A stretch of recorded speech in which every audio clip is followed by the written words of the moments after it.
Hello everybody, welcome to Rocket Lasso Live, episode 34 of season 3, which is the finale. I hope everyone is doing well on this lovely Wednesday. Unfortunately, it is the last day of the season. I'll be back in 2 or 3 months, somewhere in between there, for continuation of, well, season 4. So, a couple things to cover. First of all, if you're watching this on replay, none of the giveaways are going to be applicable. Obviously, I'll probably trim those parts out from the video as well, but I'm going to be doing some giveaways throughout the stream from Rocket Lasso plugins. Primarily, I'm focused on the 3 Spline plugins that are coming out for giving away, but I guess if somebody wanted to do recall, that's also an option. So in order to be eligible to win, you'll have to be a participant in the chat, but start getting those questions put together. I want to see questions so we can tackle those. That's the plan. It's been a good season. We've got lots of questions that we've covered, a lot of really fun, exciting things. Over the course of the season, we got to cover our S24 and then R25. We had lots of different guests throughout the entire year. So it was a lot of fun, got to cover a lot of stuff, and as always, I look forward to, well, it's always nice having the break. I get to focus on some other things, but, you know, season 4 will come back, and it'll be good again as well. So, let's see. Yeah, the idea will be in the giveaway, you'll be able to choose which plugin that you want, because I know a lot of people are going to have, you know, purchased 1 or 2, and as, where is it? Kent said you already own all the plugins. So if somebody does happen to own all the plugins already, I guess you could just hold on to it, and then whenever we release a new plugin, you'd be like, hey, I was a winner, I want to get the new one. So that'd be completely fine. So, but any support is always appreciated, as always. Yeah, I'm actually with you, Mr. Matt Dog, where it's both a happy and a sad day, depending on it when it's the season finale. But we did succeed in another full season. I think we do like every single day except for when I'm doing like a Maxon presentation and whatnot. So we do get to cover everything really well. Anyway, we've got questions coming in. Make sure you post your questions. If you're on YouTube, type out a question. If you're on Twitch, you can, of course, type one out or put a link. If you put a link, I need to see the artist or studio who put it together. Otherwise, I like links to photos, or just typed out questions are also cool as well. So we're going to be tackling some of those. But you know what?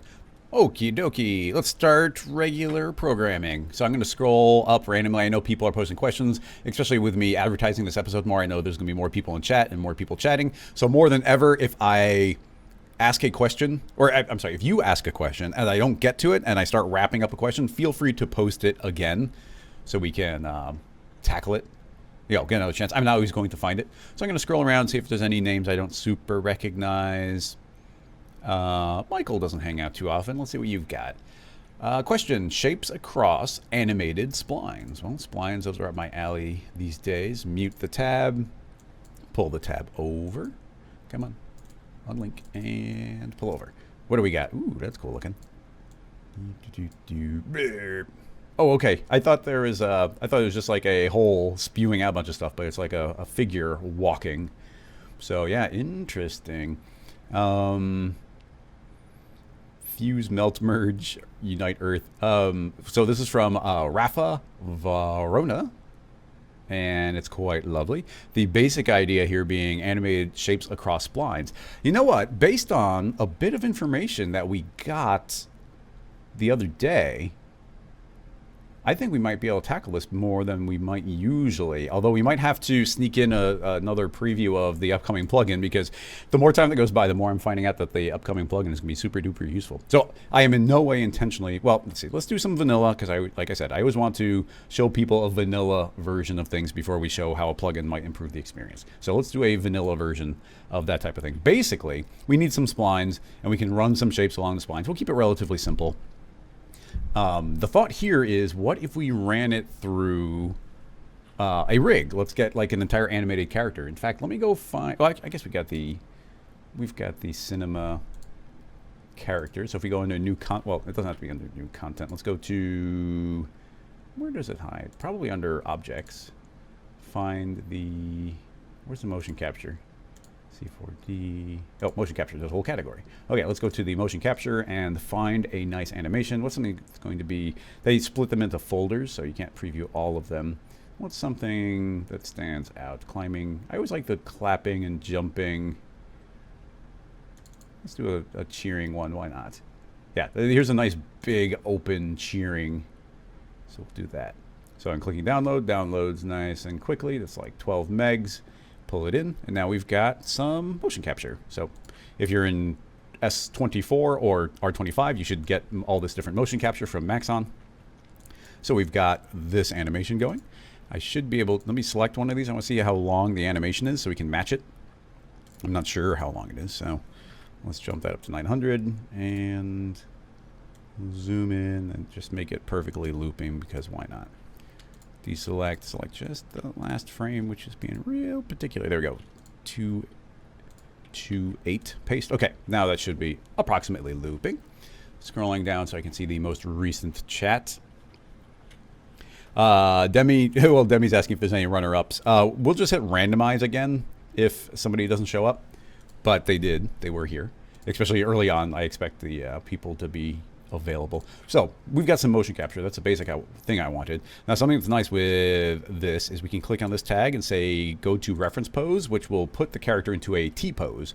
Now the most basic possible thing we could do here would be just scribbling a spline. I think a spline is going to be our best bet here. So let's go and just draw one. So point mode, and we'll go to spline vertex drawing. Do we want sketch? Yeah, let's do sketch instead. So this can kind of be whatever we want, but depending on the way it's supposed to flow, and if we're going based off the reference, we'd probably want a lot of things that are, this is not the smooth, like some of these lines are a little bit jittery, and I have to intentionally not strike my old line because it's going to merge them. So I'm intentionally, you see each time I'm trying to make sure I'm not snapping in. So we can keep on drawing additional lines. And it'd be a nice idea. No, actually I can't. I was going to say let's start from the bottom so they don't overlap, but I can't do that because we need the flow direction to all be the same. So the line, I hit a button so it reset, but I still have my other lines for reference. So a bunch of those ones on the head are all overlapping. But you see I can draw several different lines, and that would be making up the character. And a thing we found out in the last live stream is we are able to select all of those splines. I'm sorry, select all joints, also select the spline, and we can bind that, which is not something that I had known you could do. So if we say bind, then that should bind to that. And now as the character goes into this pose, let's see, go into object mode. Oh, that looks crazy. What do we got going on here? Why did that happen? Did it not bind in that pose? Did everything not bind? Let's try this again. Delete the tag, delete that, go back to the T pose, go to reference pose. Maybe some points were selected and some weren't. I don't know. I'm going to select all points just to make sure. I'm in object mode. Let's go to move, why not? Select all the children of the motion capture and select the spline and go back to character bind. That should be all we need to do. Now is that going to, yeah, it's something about that. Let me think. Why is that happening? Maybe we just have a very straight line, but look, see, one of those don't... What's going on here? Does only one segment get connected? Because look, look at the head. We've got all those different lines, and those don't seem to be getting bound. Maybe there's more of a limitation than we had realized last time. That seems strange, though. Like even that, like you see how one of them is not seemingly getting bound and everything's all super crazy. Let me think. Let me think. Somebody's saying maybe it needs a connect. You know what? Maybe you're right. Let's try putting in the connect. So these lines are all there. Let's make sure, let's put that to linear and none, so there's no extra subdivisions that's worrying about interpreting. And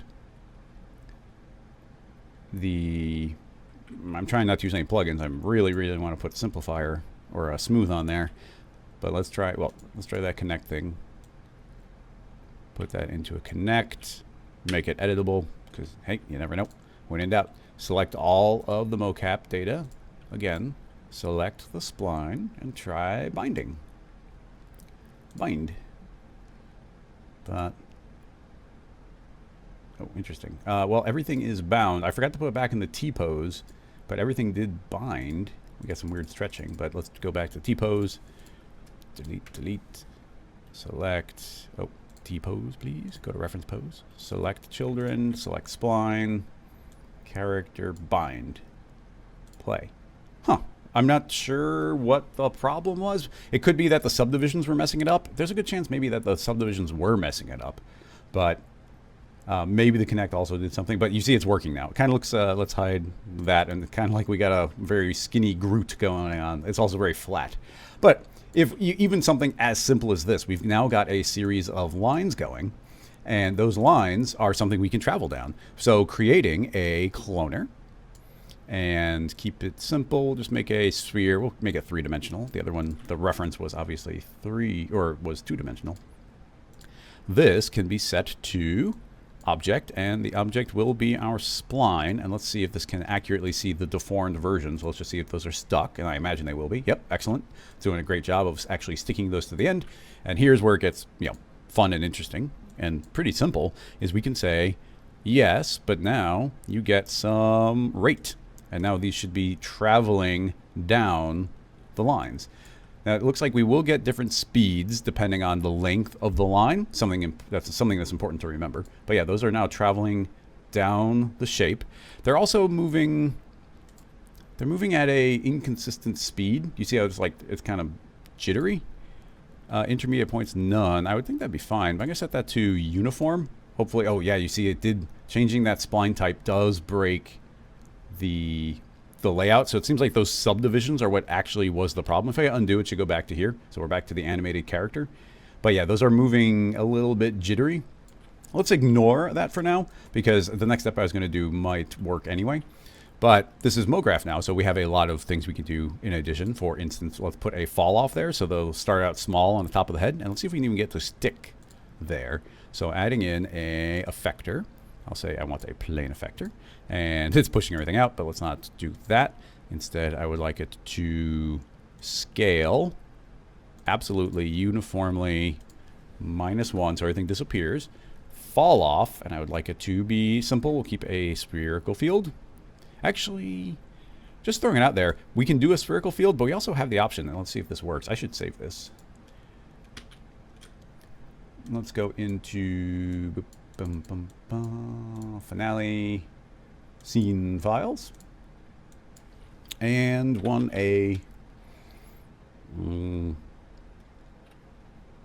spline character sphere animated.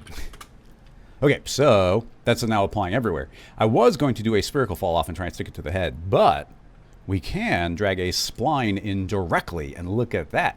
By dragging in the spline, it is looking at each segment per segment. So you'll see that at the top it's set to 100% and they slowly fade down to 0. But we can control that. This is range start and end, but it's, let's see, do we want to remap that or do we do it follow along curve? I don't know.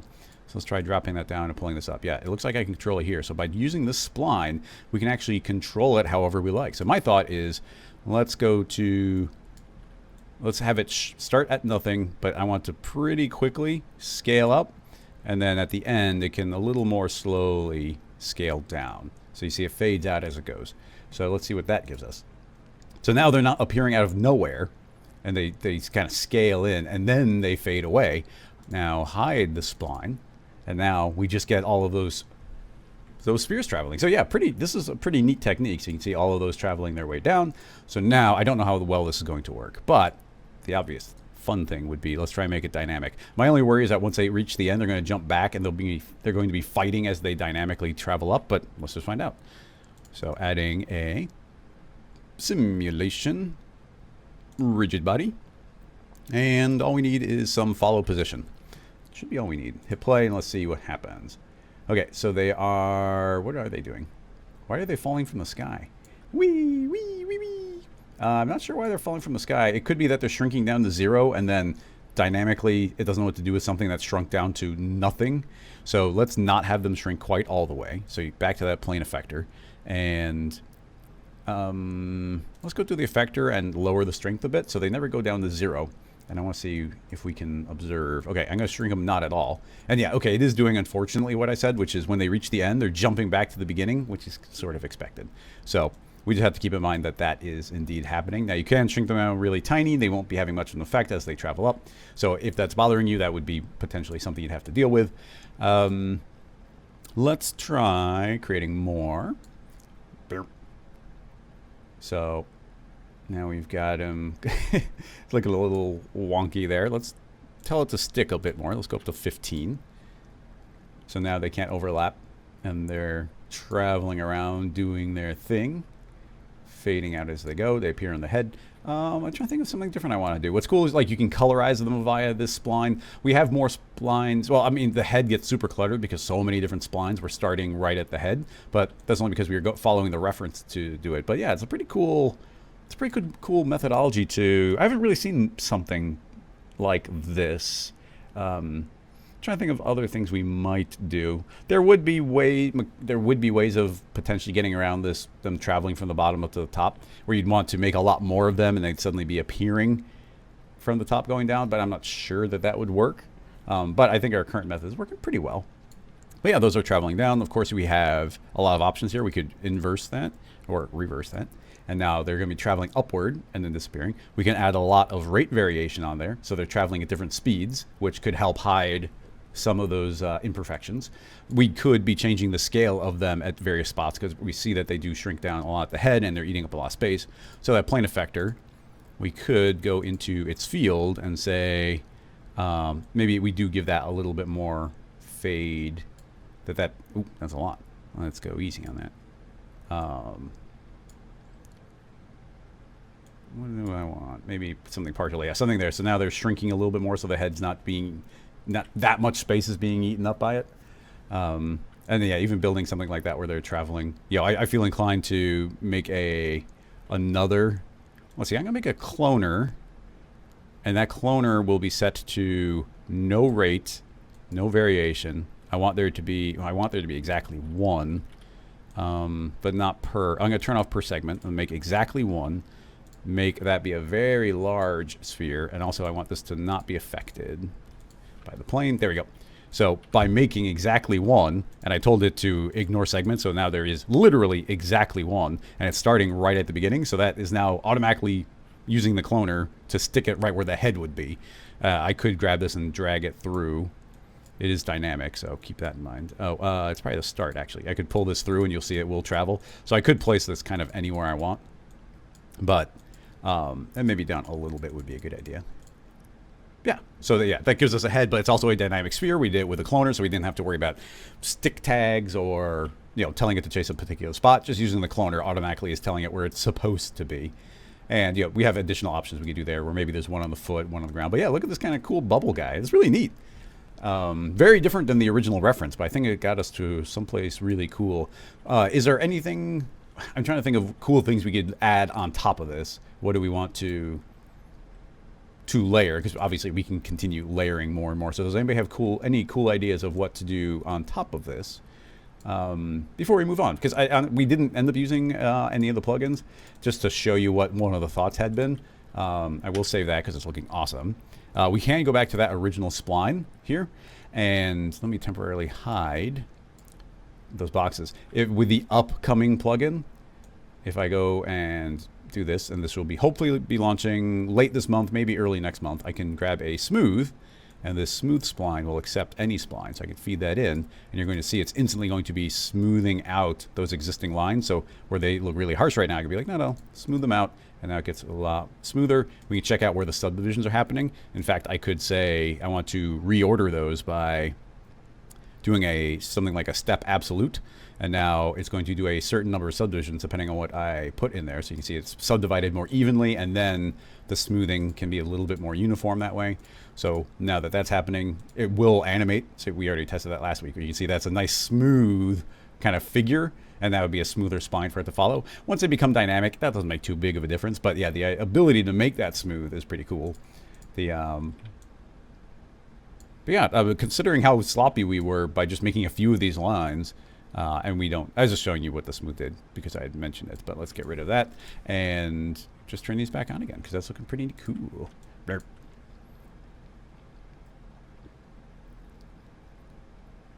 hide the spline. Yeah, bubble guy. Total baller, totally.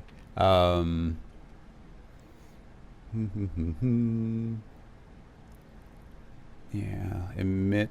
I wonder if we could emit. Not sure.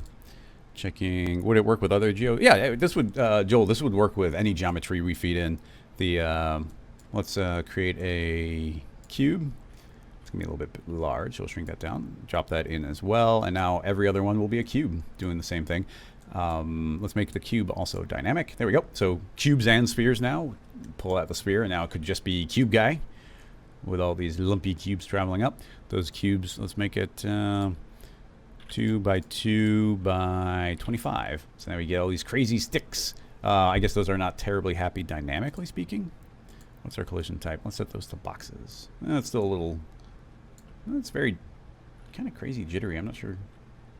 Yeah, something is like no, I don't like this. And it's creating a cascade effect. You see in the beginning, it's actually pretty stable, but then it kind of loses it. I wonder if we could switch those to actually be calculated as ellipsoids, and if that would work. It's a good way of tricking them into being something more coherent. We could also increase the sets per frame. I'm not sure. Expert. Sets per frame 25. Well, that just makes it worse. Blah, blah, blah, blah. Yeah, that's sure. I mean, these are relatively small, so maybe the overall scale should be smaller. Actually, no. I thought it helped, but it didn't. But anyway.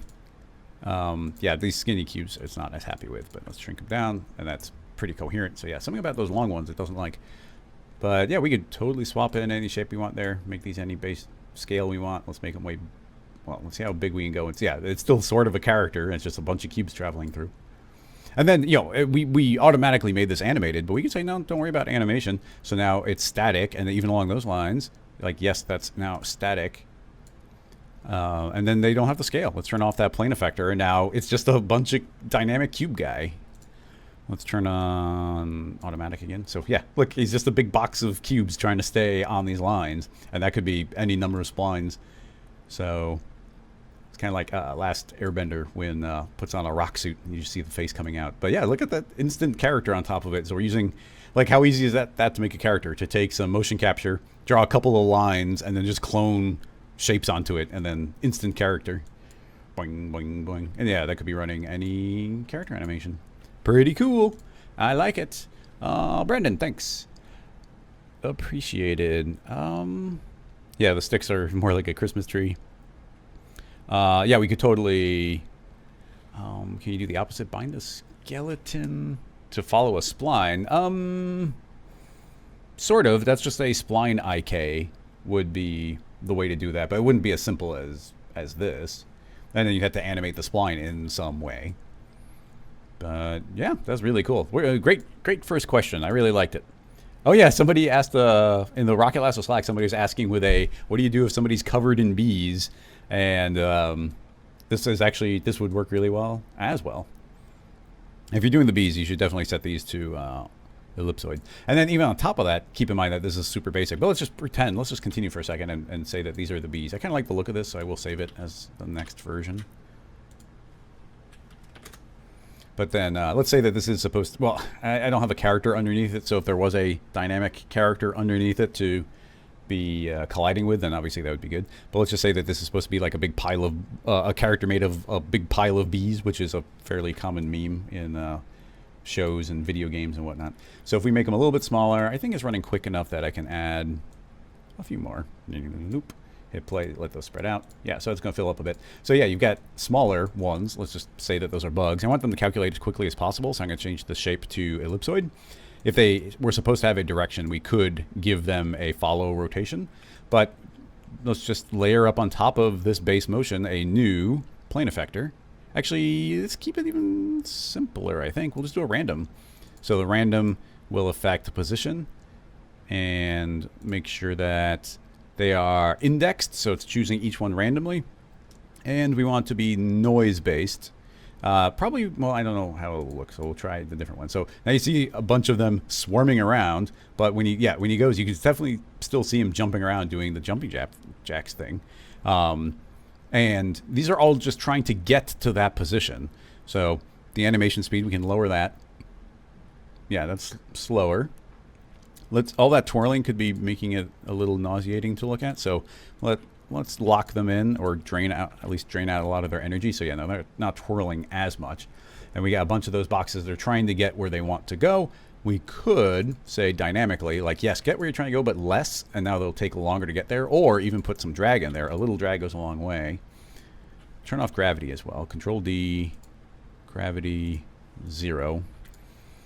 And yeah, see, they're just kind of slowly moving around a bit from that randomness, and then they do feel like they're snapping quite a bit to that location instead of just following the position. If I say follow position 0, yeah, everything will just drift. If I say 1, do they slowly move? Yeah, okay, they do. Okay, I just want to make sure. 5 was stronger than I thought it would be. See, now they're very slowly drifting the position. So you got to find that right balance. Let's try 3. So yeah, now you can kind of see the different bits getting the where they're going. The random, potentially don't want to go as far. So let's say 15, 15, 15. Then increase the speed, 55 perhaps. And yeah, so you get a little bit more of a swarm of bees. And yeah, these will all be kind of fighting, trying to pass through each other, rotate through. Well, push each other out of the way as they go, and slowly takes on the form of the character. And based on how much you're following and how much drag you put on there, if we get rid of this drag, it's going to presumably be moving a lot quicker. Yeah, you see it's all snappy, and it might even overshoot a bit. So yeah, a lot of possibilities here. I should probably make a whole tutorial out of this, because this is pretty great. There's a lot of fun to be had on this one. And I do think it would combo really well with some of the you could have made your lines potentially with ricochet, or convert a character to splines with mesh to spline. And then smoothing, obviously you saw how you could smooth the lines out, but even here, just totally vanilla, like lots of cool possibilities. So I'll just save this one as bees. C_bees. Excellent. Yeah, I think there's a lot more to explore there. Yeah, it definitely has a Groot thing going on. Not the bees. Exactly. Yeah, really fun. Thanks for the question. And that's why I like something like this, where we didn't try and literally make that, but instead we're like, hey, wait, we can make this as splines. Oh, wait, we made this as splines. Oh, wait, the splines can do something else. And it creates a lot of possibilities. Even think about it. Like, imagine we made only a few strands of hair. Oh, now I got to do this. Let's see if this works. So we've kind of got this base character, and it's doing its thing. I want it to be less bee-like. So I'm going to close that and open up the second file. So this is just a little more static. But what if we want to try and make some hair on this character? I just want to see if we can get this to work okay. And let's say we wanted the hair to kind of do that flowing thing. What's a good way to do it? I think we kind of need the head to not be this sphere. We need it to be something that's actually statically there, because I was going to create some actual hairs on it. I don't think, I mean, I was doing it this nice simple way, but an alternative would be make a new sphere, and then I'll just lock this. Yeah, this is still simple. Let's lock it to align to spline. That sphere wants to align to a spline. The spline shall be this spline, and it's going to only see the first segment. So you instantly see it's like traveling to that line. Actually, here's the different segments. Let's find one that's a little bit better. That one's fine. So now that head is just stuck there. And we can say tangential, so that should really lock it in. Making it editable. I'm not going to go super crazy on here. Let's just add hair to the entire thing. So select the entire thing. Simulation. Add hair. So now we get these hairs. Yeah, well, honestly, we can even kind of leave it like that. So that head should... I'm in polygon mode, but if I deselect object mode... Wait, why is that not sticking? Tangential. Connect. That's interesting. It's not sticking to the animated character. But this is moving. So why is it not sticking? I thought it'd be really simple to get that to stick. We've got alternatives, but I'm not sure why that isn't instantly sticking. I mean, the absolute simplest thing we could do would be just lock. I mean, we don't need that to be on the spline. So let me just add on a rigging constraint tag and constrain it to the transform, which is old PSR, to the spine, neck, head. So there's the head. So I'd like to just have that locked to the head. So now you see it snap to the head. Now it should be forced to go wherever the original mocap goes. And now, indeed, you can see it there. And then we get the character jumping around with all this crazy hair. But let's see what this does. If we go to hair, we can say, you know what? It does not actually, let's go to generate and say it doesn't actually make hair. It doesn't render hair, but it does generate splines. Oh dear. Pause. Okay, I forgot. It's now created 5,000 splines. I'm shocked it ran that quick. Under hairs, let's not say to generate 50,000 splines, each with 12 segments. I'm so glad that that handled it. I'm going to change the hairs to generate as guides, and now there's only that many. Okay, so now this is actually a spline object. And with that being a spline object, I want to duplicate those cubes. And let's say that we're cloning onto the hair. So hair. Okay, now, okay, there's a lot more going on, so maybe we'll calm this down a bit. Let's make there not be quite so many, just because there's a lot going on now. So back to the guides. I'll set this down to, currently it's on polygon vertex. I'll say I just want it to be polygon area, and I can type in any number I want, so I'll drop it down to 35. And now you see there's a lot fewer. And this cloner doesn't need to generate nearly as many. Drop it down to 15. Yeah, this will probably still not be the super quickest, but oh, not bad dropping it down. So anyway, now you can see that those individual hairs are driving wherever the body goes, and we've got these tentacles going. Put on a little bit of rate on top of that. And let's see, what direction is it traveling? They are dynamic. It's a little difficult to see.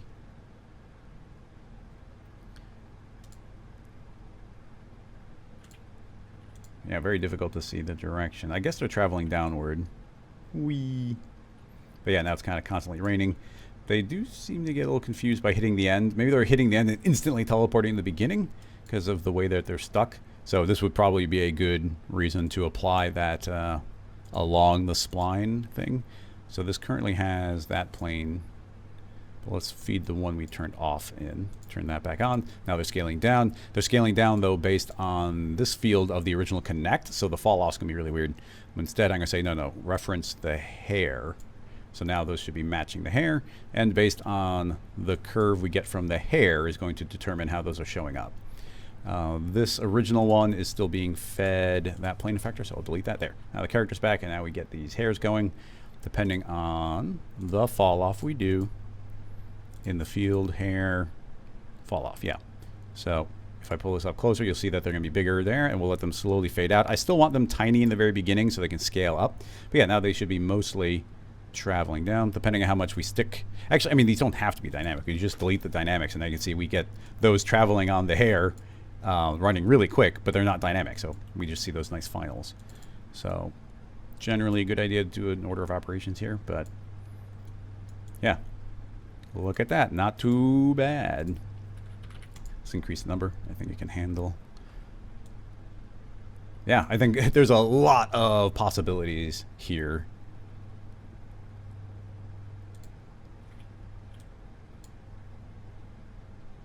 Lots. Scale those up a bit. There we go. Yeah, I'm not sure what it is, but it's cool.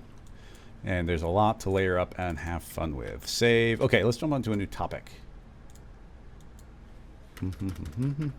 Underscore hair. Yeah, definitely more to explore there, though. Very cool. Let me see if anybody's asking any questions recently. Joel's asking if that was from, I don't see, it doesn't seem to be specifically, if you're asking about the reference here, it does not seem to be from 2016 AICP. It just seems to be somebody's animation, but pretty cool. I don't see any specific questions. Question from Pierre. How would you animate a ball deforming cloth like in this image? Let's find out. Oh yeah, and I'll say, yeah, because Bihavana almost won again. There's no repeats. If you won once today, you don't win a second time. And if the top name isn't there, and yeah, I'm going to change the rule. If the top name isn't there and they're not here, then we'll just move down to the next name of that same randomize. So let's go ahead and click this link. I'm waiting for it to load up so I can see it. It's Wall Street Journal. Hopefully it doesn't put me behind the paywall. Okay, seems to be working. Let me mute the tab just in case it starts some audio ad or something. All right. Well, first of all, that looks pretty cool. This is from Daniel Arsham. Daniel Arsham. So obviously there's somebody who does physical media, installation pieces. So moving basketball. So yeah, pretty cool. I mean, it's amazing how much that implies motion. Like obviously that's a still, it's a sculpture or some cloth that they stiffened. But anyway, the question for us was, can we do that? I mean, yes. There's a level that I don't know. There's a lot of artistic liberty here. If we were to run this as a simulation, I don't think it would look quite like this. So I don't expect to see it exactly like it. Let's do what we can as quickly as we can, because I'd like to tackle a bunch of questions. I know we're already almost halfway through, but let us attempt something relatively simple. Let's keep it square, which is simple. 55 by 55, so it doesn't take too long. I mean, honestly, it even goes to, I don't know how much time I should even spend on this, because I think everybody already knows where I'm going to go with it. We just need to keyframe this and collide with it. It mostly turns into how can we make it sort of stick. And the alternative goes to maybe doing it with a series of deformers, which is not a bad idea either. I would sort of like these edges to stick, but in order to do that, I'm going to make this editable and select all, shrink, invert, and now I've got the outline. And we'll do it with cloth to start out with, because that is really easy to pin. So, programming, no, simulation, not cloth belts, just cloth.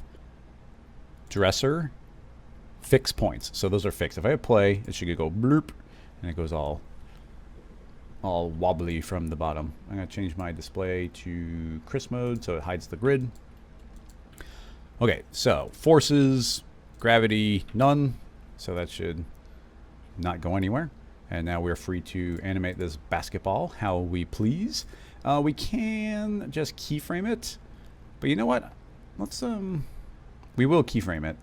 But, and I guess we're looking at it from the opposite side. That's fine. I'm going to draw a spline. So let's use a spline pen and have it start where it starts. And then collide in, and then maybe even move up. And here I'm making the spline so it's really, we can independently change the speed, and then I can very easily do something like this where I'm moving these.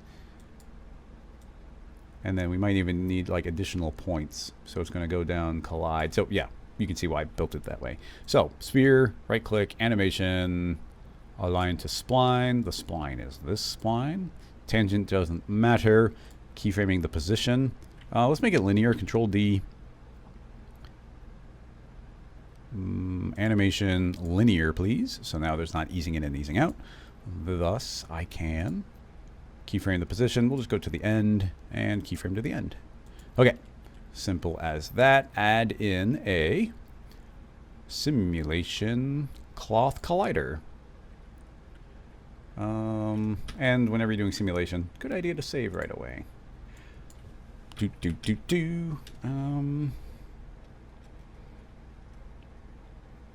Cloth impact. Important to note that as I save these files, you can get access to all of these files on Patreon if you're supporting on Patreon. There's also other perks on Patreon as well, but let's not get into that right now. Let me scoot this up so it's not already colliding with the ground at the start. And maybe I'll add a little curve in there. Okay, so let's add, yeah, cloth colliders in there, so it should be everything we need. Save and hit play. Oh, I guess we're at the end. Okay, it's starting from the beginning. That's fine, that's fine. Let's see what happens. Okay, it's colliding, it's fine. Now, changing settings. I think we need a lot of friction if that is a thing. Ooh, this layout. Ooh, I don't like this layout as much. They rearranged a lot of the settings, and these used to be side by side, but now they made them tall. But in any case, What do we got? Stiffness, flex, rubber, bounce, friction. What does that mean? Bounce, friction. I want 0 bounce, lots of friction. Can it go above 100? No, but you can do additional iterations. So we'll try that under the spear. I can say no bounce, lots of friction. Can we go above 100? No, we cannot. Let's see what that does. Catch it, catch it, catch it. Nope, it's just wrinkling out of the way. Additional thought. Let's spin the sphere. I don't think it's going to work, but it's an idea. Keyframe at the beginning. Go to the end, and I'm going to say that over the course of its animation, it's going to spin around and around and around. Not too many times, but enough that we should be able to easily see it. So now it's spinning. Oh, wow. Okay, that super made a difference. Okay, so, okay. Didn't think that would work, but I wasn't sure, which is why I tried it. Let's drop that amount down. About half the amount. Check out what that does. Not bad. Okay, so now we need to make some tweaks. Let's have that not dip down as far.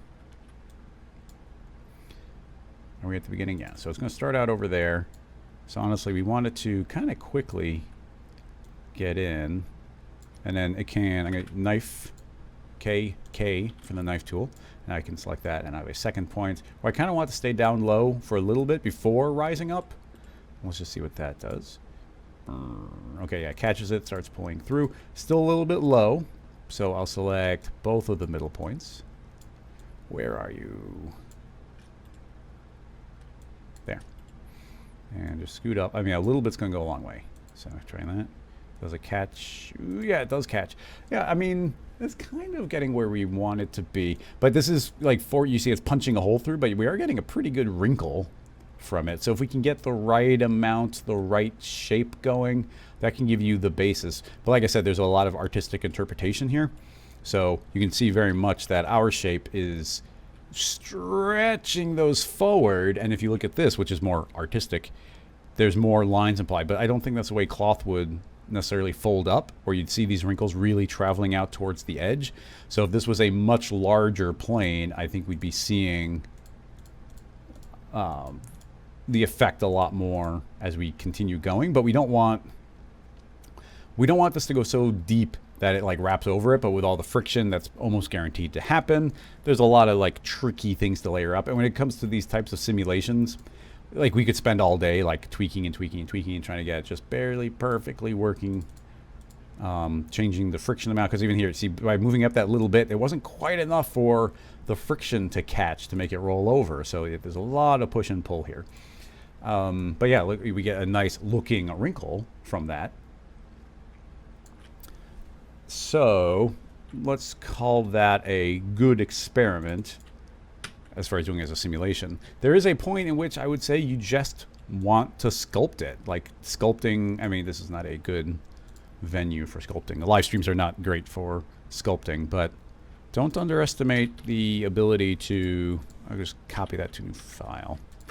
So not terribly many polygons, but let's change to sculpt mode. And what do we got? So we got sculpting options. Where's our objects? Objects here. I would like to... How do we do this? I don't sculpt very often. How do we increase the layers, the subdivisions?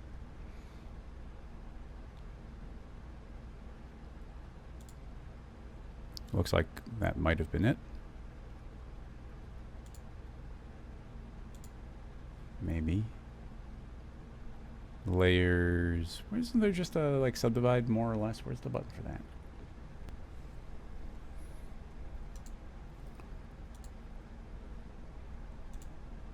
Oh dear. Doesn't seem to have liked something I just did. What did I do? I'm gonna give that a second to think, but I might have frozen cinema. But we've been saving as we go, so we didn't lose anything. Scroll, scroll, scroll, scroll.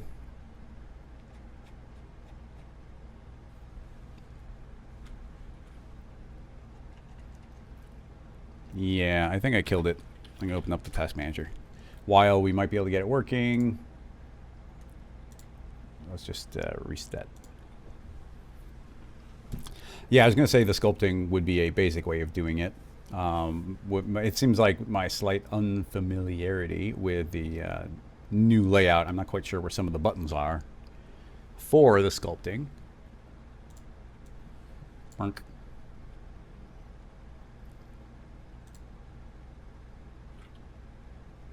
Window, layout, sculpt, plane, 50 by 50. We'll try this one last time. How do I subdivide that?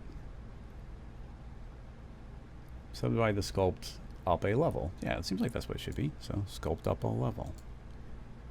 And then I should be able to sculpt on it, right? I just froze it again. Huh. I don't know if there's a bug or if I'm like on a very... Well, I think there's a bug there no matter what, but I don't think I just did anything too dangerous. Just by clicking on that sculpt tool, it seems to have killed it. So if anybody from Maxon's watching, I think we just found a bug. All right. Well, I was going to say that was the second method, was sculpting. Actually, I did have already. I had R23 open. So let's... or I'm sorry, S24. Let's quickly try there and see if I do something different. Sculpt.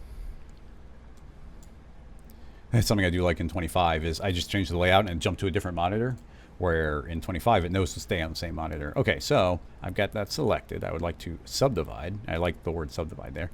And now if I click, was I clicking draw? I figure, I don't know. I like seeing the words more here for sure, because these are all very visually similar. Maybe it's just draw. Yeah, that's not freezing. I feel like I just did the same steps. But I don't know, maybe not. But yeah, just spending time and going through and artistically, manually doing something. I'm not going to get a good result here. But if you were to spend time, paint the things in.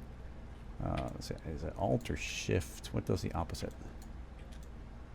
Yeah, Shift does the opposite. But yeah, you can start painting in and starting to layer things, and then run smoothing on top of it and get the layers. Shift, shrink in. Maybe Shift just goes to smooth. Control? Yeah, Control does the opposite. Shift apparently just turns on smooth, which is kind of neat. Smooth, smooth, smooth, smooth, smooth. Middle mouse button to increase or decrease, like fade these out. Yeah, you see, I mean, it's not looking amazing, but I think pretty quickly you could start sculpting in something that's going to look neat if you're going for a still. But yeah, that's pretty much as much time as I was going to spend there before I was going to say. And then a third method would be trying to build a rig that could do this type of thing, which in a lot of ways might be the best of both worlds, but it would require a lot of time. And I have seen people make things like a wave generator and, you know, as a series of layered up deformers. So yeah, it really turns into a series of deformations, and would be a way I'd want to do this. Like if we make a plane effector, treat that as a deformer of the points. I want it to be absolute. How do we make that go up? I want it to be relative to the effector there. Now it pushes up into the air. Based on that, say that we just start layering up some fields. So I could say, give me a spherical field, and that becomes your main layer, but then that can get ramped several times. A simple thing here would be creating a curve. You could do this with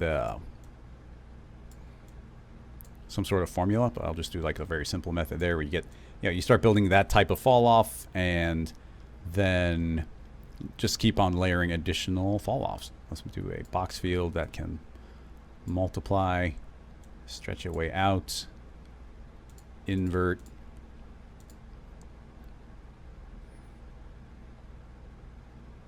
remapping, invert. Oh yeah, another check. They made everything very vertically stacked where I really like horizontal lines. So invert used to be after strength at the end, and now it's underneath it, which visually I think takes up more space.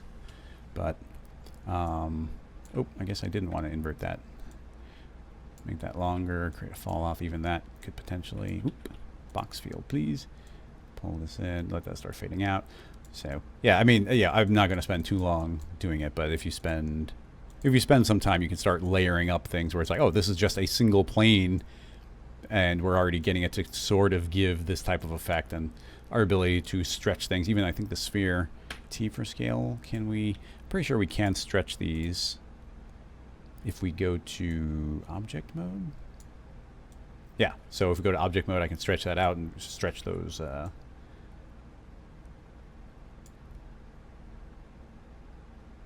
on the different axes. Go back to model. I always go back to model because you don't want to accidentally scale something unless you're very intentionally trying to do it. And yeah, just layering and layering this type of thing. I don't want to go too deep on it because, you know, once again, it's very open to interpretation. So just throwing that out there though. Save. Well, I guess I'll just say B. Okay, that was a quick one. Let's see if we got another question.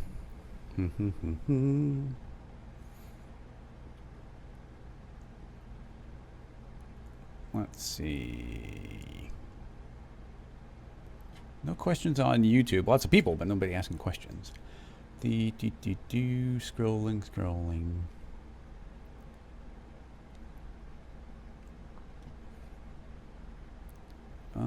So much chat's happening that I have to scroll pretty far back up to get to the older questions. Is that the same one I saw before? No, it's a different one. Okay, so, oh dear. Mute. I don't, here's a question from Umbrella, but I don't think that we're going to be able to tackle too much here. I've seen this type of thing before. I've seen people that like spend months developing this type of thing. It's pretty cool. Especially because it just looks like a picture, but then it's being treated as a bunch of paint. But I do feel like there's some sort of stretchy, dynamic-y stuff going here. You can even see right here at the end. You see right some of those. Do you see how that line? Right. Watch where my mouse is. Right, where something travels there. You see it kind of goes wobbling back and forth in a way that's stretching and not just being left behind. So I think this is some sort of stretchy, dynamic simulation where bits are being left behind. This is from On and On. From On and On Studio. 6 weeks ago, they didn't respond on what they did. I'm not even sure what software they're using in general.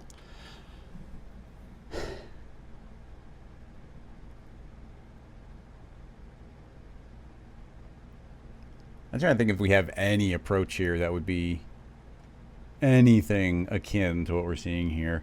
You could make something highly subdivided, run a soft body simulation on it with a lot of friction, but no worry of collision, maybe. That would be very resolution dependent, and it might give you some nice smears, but I don't think it's going to leave these like lovely tracks. But maybe these tracks are just being created. No, see, that's kind of tearing through. I definitely feel some tearing. That's how you see those lines. It's cool. And I like this, the way it deforms before it's moving in. Yeah, the technique I was just talking about is the only one that even gives me anything. I don't think it's going to go that far for us. But I'm always down for giving it a try. So you see we're not going absurdly subdivided, but decent number of subdivisions. Then, honestly, I kind of want to do a vertex color map. That might be neat. Make it editable. Where does that tag hide? Oh, I know. It's under, if I right click, it's under other vertex color tag. Okay, so this is now colorizing the tags. I would like it to take on a color of some sort. So we need to go to the tag, please. Turn on fields. Under fields, don't worry about freezing, but what I would like is a color, which is going to be on the main one. We need a shader field. The shader field can be fed an image. The projection might not work, so we can link directly. Make a new material, double click, apply, that should be fine. And we need to load in some sort of image. So inside the material, under the colors, just fine. Actually, here's a bunch of thumbnails of the different episodes. So let's just grab a kind of colorful looking one. That'll do. Don't worry about copying. And now you see that there's a vertex map based color. It's actually kind of surprising how nice the, oh, never mind, that's not the vertex map. That is just the raw image.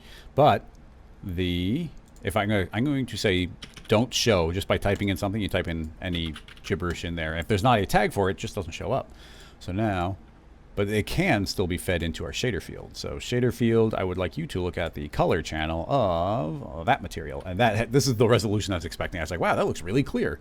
But we don't have that many subdivisions. But anyway, these colors are now actually associated with these points. I wonder if we could freeze this and then turn it off, because I don't know if the deformation is going to be a good idea or not. So freeze, I'll just say freeze, turn that off, and yeah, it's going to keep that color. We could probably even just delete this, honestly. It doesn't need to keep, let me show you. I don't even need to delete that. I can just say, hey, don't not enable, but don't be a field anymore, but it's still remembering what came before. But anyway, we've now just colorized those. Let's save it. 3A. Paint.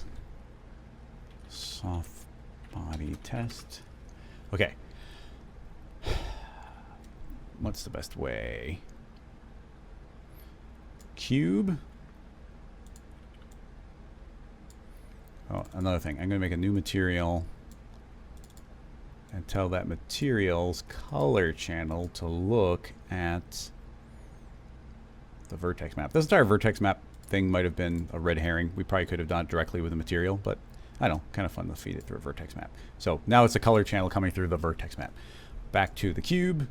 I would like the model to shrink, scoot up. We're going to keep this nice and low res.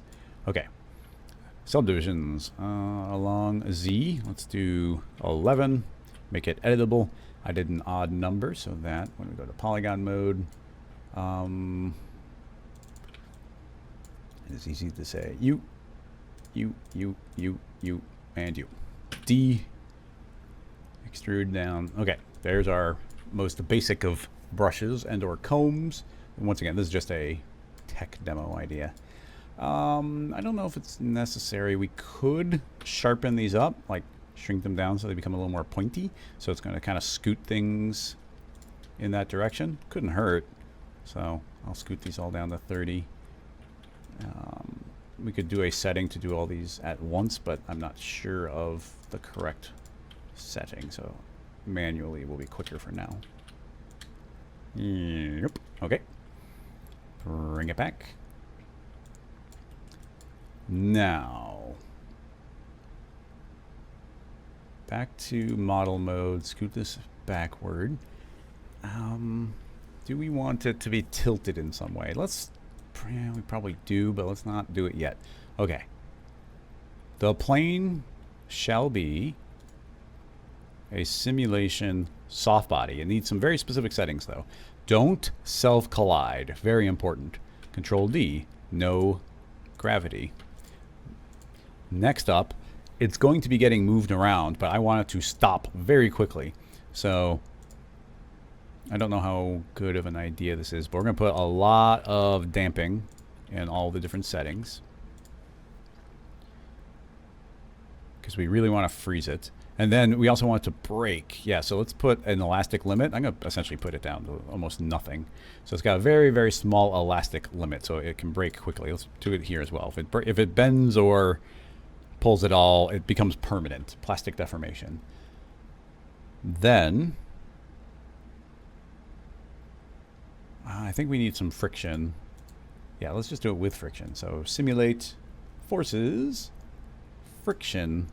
I'm not sure a great number, but we'll start out with 100. This comb or brush will be our rigid body. And don't be automatic, although that might work. I want it to be a moving mesh, so it's seeing these individual spikes. Probably would have been a better idea to, and I think about it, it would have been a better idea to clone a series of cylinders or spheres. That would have been way better. We can still do that, but let's give this a go. Keyframes, and I just have no idea what we're going to get as a result. So we'll just fast forward to the end, and did I say, oh, I made it dynamic body. I'm going to say a dynamic off because I need to be able to animate it. So now I can, hey, what is going on here? Dynamic off. Why is it not letting me move it? Did I do something wrong? Right click. Simulation. Collider body. Off. Now I'm allowed to move. Huh. I'm not sure what I did there. Static mesh right away though. Anyway. That at the end will move over to there. I just want to see what happens. We need to gather data. Okay. So, let's just hit play and see what happens. Smush, smush, smush, smush, smush. Okay. It's doing a fine job of stretching and tearing. Obviously, the entire thing is moving. We could be running into that weird soft body limitation, but for now, I'll say really stick to your position and rotation, which should hopefully stop those from moving too much. They might move a little bit visually, but yeah, see, that's going to counter move. But you can actually see that's doing a reasonably good job of sort of tearing through and smearing the entire thing. Now, they will never, this setup won't tear, but we are getting them to stretch. Yeah, that counter movement. I've kind of talked about it. It's only something I kind of partially understand, but soft bodies are kind of within like a bounding box almost. And so as this pulls away from one, the other side counteracts because it's trying to keep the same center of mass type of thing. And because we're telling it not to move, it's kind of deforming the entire thing. Yeah. So let me think. What are we getting from this? Like that's just plowing through. The other one has a nice bunching up, but then eventually they do flow through. So several things in our soft body, we could really, let's go and really weaken that. Let's really weaken the shear and the flexion. Although with a really strong damping, which could be coming from friction. Yeah, I'm gonna get rid of all the damping. No damping. It should be really wiggly now. But actually, I'm probably gonna crank that back up again. Yeah, you see it doesn't make too big of a difference because the friction is mainly what's pulling the energy out. That really high friction. Really stretchy. But it is doing, I don't know, in some ways it's better than I thought it'd be. In some ways it's worse than I thought it'd be. I kind of didn't think about the counter moving, which in a lot of ways just completely ruins the effect. Like as soon as that starts moving back the other way, it's like, well, that's not working at all. But these streaks working decent. But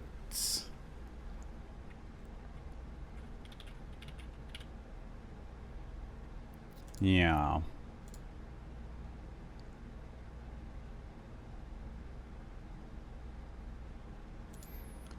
Yeah. I was hoping when I got to the step that it would just intuitively tell me what the next step should be. But unfortunately, it really isn't. I'm going to give it a little bit of a spin just so we can see it, but I don't think it's going to do too much for us.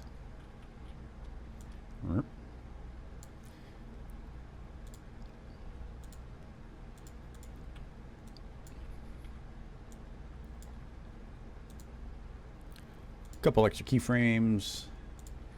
Let's see what we get. Ooh, getting all kind of stretchy. Well, I mean, it looks crazy, but not exactly what I'm going for. Friction. More friction. Nope, not zero friction. 1,000 friction. Actually, I was about to say, as soon as I click this, it's going to freak out because 1,000 friction is too much. It doesn't like that. But maybe 200.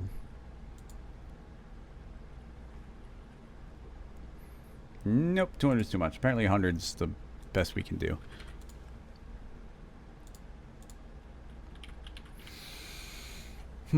Scroll, scroll, scroll, scroll, scroll. Crossfader saying that it was a flip fluid sim. Not surprising. I'm just trying to see if there's other methods we could do. The yeah, I guess if it was just if this was a grid of particles taking on the color, and we even like blob them together, then we could just be smearing the particles around, and then potentially you can even make a system that says, okay, particle, if you get too far away from a different thing, like generate more particles to like smear it out if you want to, or you just need a lot of particles to start out with, would be the would be a way of doing it. That wouldn't take on the color. The cloner would override color. I'm trying to think of any way I would want to do some streaks here. We could make a grid of spheres and have the spheres get pushed around, and then put tracers on them, and the tracers could be taking on the color of the sphere. It could work for creating trails, but then they wouldn't get affected when pushed again. And these aren't like dynamic splines that are being generated, so you couldn't like re-smear them. So like, yeah, big giant particle simulation would be the only one I can think of. Demi's asking, is it possible to record functions like the magnet or smooth geometry on record functions like magnet or smooth on geometries as they get applied by the user? Oh, I see. I think I know what you mean. Where essentially, like, if you wanted to keyframe and play back a stop motion of you sculpting something, is what you're asking. That's a neat idea. Cinema doesn't do that by default. Having said that, could you kind of manually do it? I like this question. It's neat. The sculpting tools were not treating us well, but if I just do a very subdivided sphere, maybe we can get something working and not subdivide. Yeah, and the paint, yeah, unfortunately kind of dead ending there.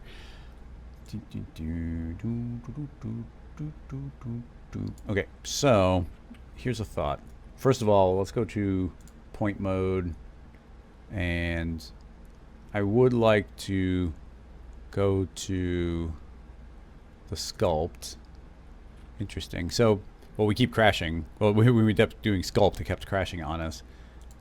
And then something that's kind of interesting is I just want to load sculpt, but if I click this, it doesn't go to that mode. It shows it in the menu bar, as I thought it would kind of do.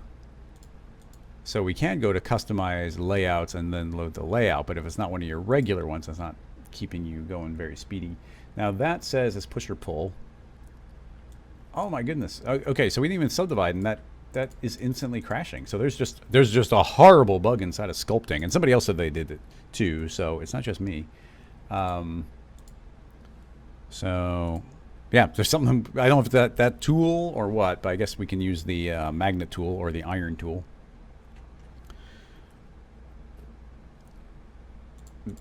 Bing. Okay. Sphere. Subdivided. Editable. And magnet tool. I don't use a magnet tool too often. Shift C. Magnets. Magnet model tool. MI. Blurp blurp. Oh, that is it's not oh, it's smear pull. Okay, that's, well, oh, but it only pulls a spot surface. Doesn't, yeah, that doesn't work like the sculpting tools do. Does it? I want to, yeah, I mean, essentially, I want the sculpting tool to work here. Super dangerous, but I'm going to go into, where does it hide? Mesh, sculpt. I don't want to subdivide, I just want to brush. And that's draw. We're clicking on. Just give me, I think that's the one I want though. Let's do grab. Nope, grab is the same as magnet. Come now. Alright, well, we're not in that mode. I'm going to risk it, probably crash again. Well, let's try wax. That's a different one at least. Work. Work, dang it. I think it is. Okay, yeah, that is working. We just need something more subdivided. Wax is working. I'm not sure. I'm still not sure which one's bugged, but let's way subdivide that thing. And now we're in wax mode. I just want to see the power more. Size, strength, power. Give me power. I guess this is wax, but it's really subtle. 5,000. Do something very visual. Okay, let's just say that that is good enough. Okay, so I don't know if this will work, but the thought is if we turn on, that's position, scale, rotation, parameter, isn't there points? Record animated or record active objects. That's, I just want auto record to go. And is it going to record point mode? Is that, oh, this is, okay, point mode is turned off by default, so I'm going to turn that on. So don't worry about any of those. I just want the actual points to record. I don't know if this will work, but let's just say that's our, I'm going to just paint one so it, in theory, has recorded it. Now if I go forward one frame, we're now in another frame, and if I paint a little bit on it, let's see, I didn't see a keyframe record, but they might not show that. I guess the important thing is if I go back a frame. It doesn't seem to. Record.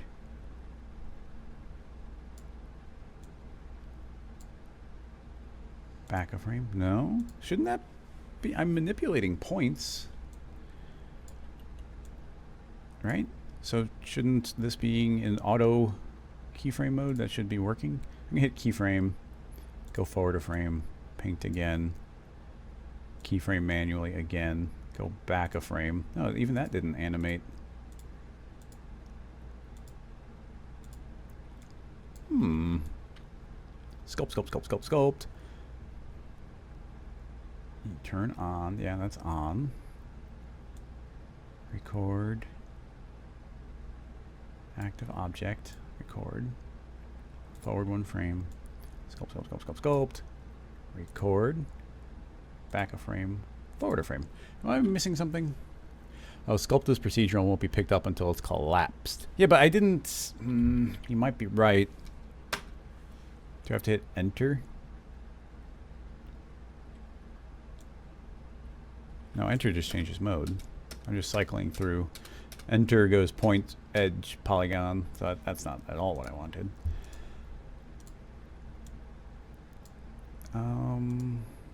How do we get it to be like, yeah, you're applied? Stamp, stencil, modifiers. I don't know what that means. Oh, I do know what that means, but it's not something I do. Wax mode, flow over valley. Think, think, think, think, think. Cappuccino, Piffle is asking if Cappuccino would work, and it might record the PLA, point level animation, but it runs in real time across your entire play bar. So as soon as you did one thing, it's just going to record, and so you wouldn't get frame by frame.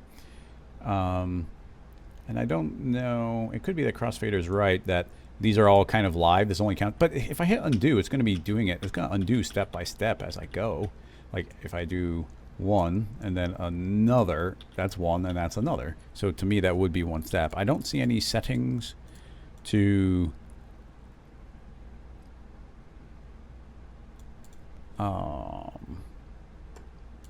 preview off. No, that's not a thing. Hey, I think, oh, that's probably, yeah, that's the circle. I thought maybe it was previewing the geometry.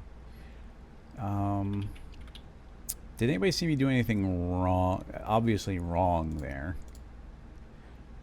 And then how would we like bake it down to be like, yeah, that is now baked down. Like if I go to the E for move tool. Well, I guess let's, as a test, let's even see if the concept is working by deleting out all these keyframes, going to the beginning. PLA is still there. Record one, frame forward. I've just got a simple little point, pull out, and then record again. Now if I rewind a frame, you see indeed it did update. You see that is keyframed. So if I were to go forward 2 frames and then go back to the wax tool, do they still have that thing? We can go back to recent tools. Can we get rid of that? That'd be interesting. Sculpt, wax, deselect all, paint, paint, paint, paint, paint, paint, paint, paint, paint, paint, paint. Record, back a frame, back a frame. Oh, see, it's not even, maybe we're in this live tool, so that can't update. Object mode, keyframe. Yeah, that now seems to have over the, oh, wait, it suddenly did appear. Oh, it did, okay, that is showing up now. What did I change? Was it just changing into model mode? Okay, let's go to the next frame. Let's go back to sculpt. Is there an easy way? Oh, it says I'm still in it, so sculpt, sculpt, sculpt, sculpt, sculpt, sculpt. And then I'm going to, record. I'm going to just try doing 2 at once, so we'll go forward again. Sculpt, sculpt, sculpt, sculpt, sculpt, sculpt. Record. Now, we're still in model mode. If I go back a frame, it didn't make that one disappear. If I go back another frame, it doesn't disappear. If I go back another frame, it doesn't disappear. But, again, it could be that it's not acknowledging this tool. So if I go to E, maybe, for move, now maybe we're in a different tool. And actually, yeah, look. Okay. When we're in the wax one, it doesn't seem to want to update, but it does seem to be capturing my keyframes as I go. Do you see how, like, it does have, I did that one and then that one. So it does seem to be working. It just won't play back if we're in the wax mode. It doesn't refresh in the viewport, which that might make sense. So then it turns into, okay, so let's just say that's working. Can it auto keyframe? I kind of doubt it, but let's try turning on auto keyframe. If we go back to the wax tool, is it possible? Sculpts, brushes, tear that out so I don't have to keep opening it. So back to the wax tool, because maybe draw is bugged, maybe it's not. So just for clarity, I'm going to go forward one frame and let's just paint another line. And then manually hit record. So that should guarantee give us one. So now if I go forward another frame, I'm going to turn on auto keyframe and then see if that works. So with that in mind, I'm going to paint a second line. It didn't keyframe, so this is not acknowledging as it. But if I hit E, no, it still didn't think, it didn't seem to visually add another keyframe. So we might have to hit the button. But if I do turn off auto, because that doesn't seem to work, but turn on record, and that in theory did one. And then we have F and G, so I can hit F, which is, or G to go forward one frame, and I could do whatever painting I want, so we can do a little bit of painting there. And then keyframe is F9. I don't do that often, but let's see if it works. F9, yeah, okay, so let's do that. I'm going to hit G to go to a new frame, and then do some painting, and hit F9. And then G, and do some painting, F9. G, and then you could just keep going through there. So is it automatically doing it? Definitely not. F9, G, and let's do a little bit more. And F9. So I should have recorded a couple of keyframes. E to get out of wax mode. And now let's go back and see, oh, frame. Yeah, each one does seem to capture. Doing that somewhat manual process seems to work. So now selecting those, if we wanted that to sort of be a little bit of an animation, we could stretch them out. And now it should slowly transition into those. So is it is it a super automatic way of doing it? No. But can you do it with like just hitting G and F? To be like, okay, that and along these lines, it means every stroke isn't being recorded, but you could be like, oh, I've painted a little section, capture it. I've painted a different section. You could, you know, paint over here, paint over here, paint over here, paint over here, capture again, and jump into another frame and capture all of them that way. So it's a little bit more manual, but you can do it. If somebody thinks of a better way of doing that, I'd love to hear it, because it is a neat idea. It even makes for a cool animation where you could animate through something being created. But Shino is asking, could you record the state with a recall plugin? You could, but you're not going to be. There's no way of playing back an animation through a series of recalls. Somebody actually did that one time. Somebody was like, oh, I made like 20 different cameras, each one with a different recall. How can I play through them? And it's like, oof, it's not designed to do that. So the only way to do it was to copy it 20 times, load a different camera into each one, and then do a blend between them. But good question. Okay, everybody get ready to post. I guess I'll save it. Why not? Everybody get ready to post or start posting your question again, because I don't see the previous ones. Paint. Capturing frame. Well, I guess, yeah, capturing paint steps manual. But yeah, if somebody thinks of a way that we could actually make those catch, that would be good. And then maybe it could, well, you'd still have to go forward a frame. Yeah, so I don't know. Maybe there could be a plugin that every time you let go of the mouse, it would you'd have to enter a certain mode, because just think of what you're asking. You'd have to, even if we currently, I have to hit one frame forward, record, you'd still have to hit one frame forward no matter what, because nothing in Cinema is going to say move forward one frame every time you click the mouse. Like, it just doesn't work that way. So potentially there could be like a plugin made that every time you click in the viewport and then let go, it would move forward a frame. And that move forward a frame, well, you know, and then potentially that plugin could also trigger a record. So, you know, it's an idea, but it's neat. But anyway, yeah, get those questions going again. Now, one last, well, a important detail I want to make sure to bring up is if you don't win a copy of the plugin, or if you just like the plugins and want to get another one, or if you just want to support Rocket Lasso, I have a Patreon set up. And on the Patreon, I'm going to put this link in there, there is a special page for the discount codes of all the plugins. And you get massive discounts on the plugins if you are supporting on Patreon. If you're supporting at $10 level, you get a you actually get an $11 coupon. If you're supporting at the $20 level, you get a $21 coupon. So you automatically, essentially, save money by supporting even just for 1 month on the Patreon. And you get access to all of the scene files and bonus streams that happen and whatnot. So I'm going to put on Rocket Lasso, or I'm going to put this link in both chats.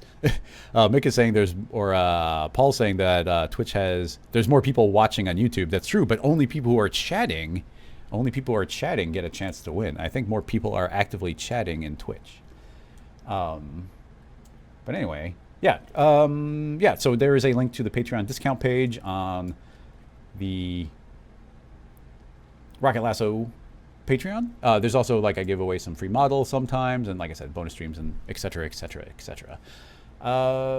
Anyway, let's do some more questions. Scrolling. Scroll. I know people start posting the questions, and I did the raffle, so.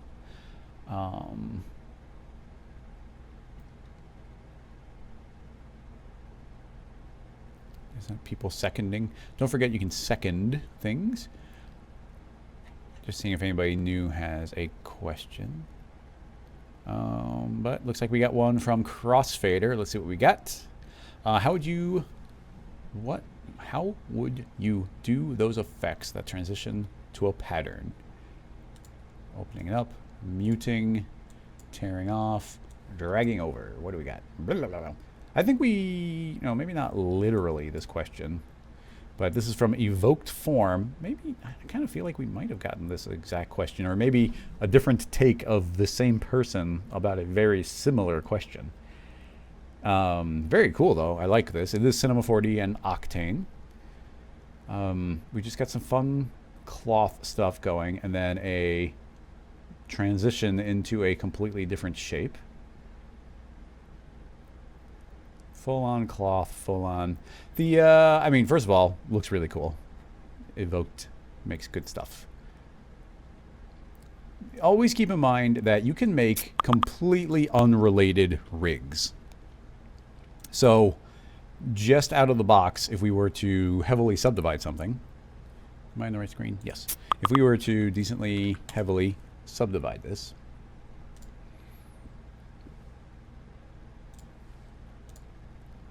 and what do I want to do? We just need to deform this in whatever random way. Let's deform this one let's just do two different randoms. Why not?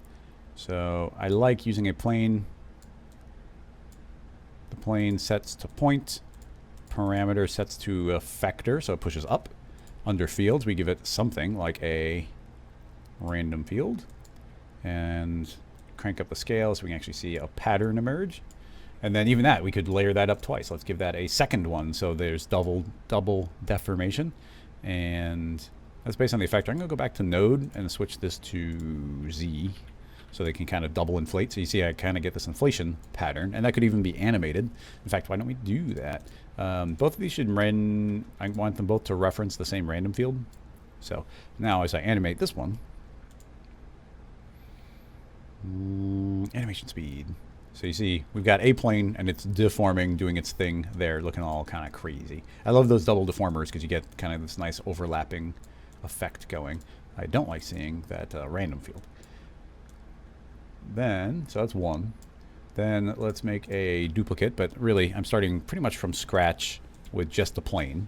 And what do I want that to do? Well, I want that one to, let's do some sort of pattern. So very similar idea, but I will do it from scratch just to show you that there isn't any literal overlap between them.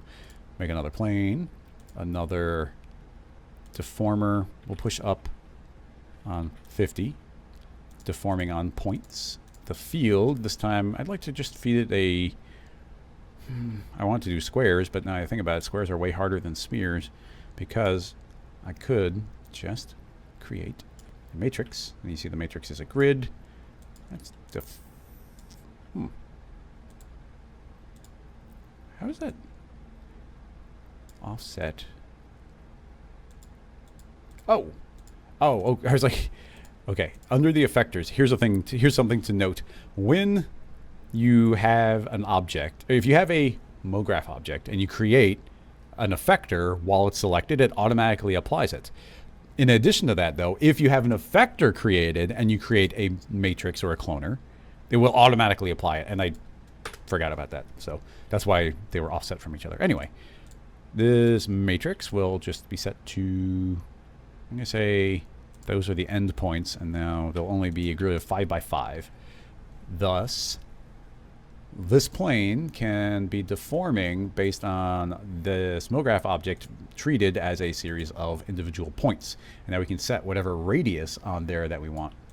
Actually, I wonder if we could, if I do that a second time. Yeah, so we get that cool kind of inflation. I wanted it to be a little bit more different from the reference, but it does look kind of cool. And I'm going to put a third one. The third one, oh, I guess the third one gets outside the radius, but if I increase the radius, oh, that doesn't look as good as I thought it would. Or I thought a third one would really puff it out. I guess the third one could. I just have to delete the fall off. There. That's going to super puff it out. And now we just say less. And now, yeah, see, now we can get that kind of overlapping kind of inflation. I just wanted that little pinchy look happening in the corners. Anyway, now you see I've got two different things. But keep in mind, they both are the exact same underlying point count. The point structure is identical on them. So if we activate both of them, rename that one 1, rename that one 2, and now make a duplicate, and this one will be 3. Hide, visually hide from both the render and the viewport. This one doesn't get anything. We just have the original thing. The matrix also can be hidden. This one needs to morph.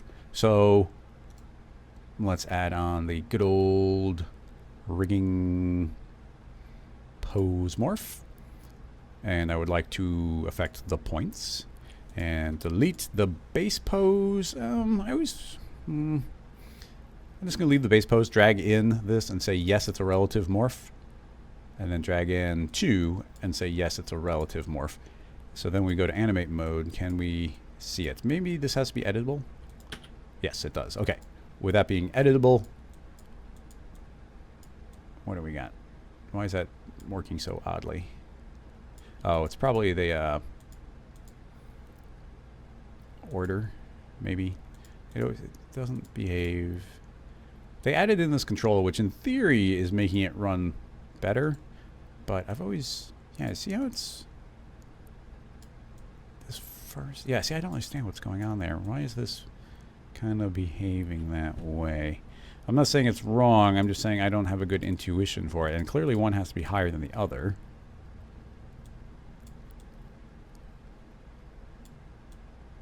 But it's almost like they have to be additive on top of each other. See, that one does nothing now. But shouldn't it be doing something? But, like I said, I feel like I'm doing something wrong there.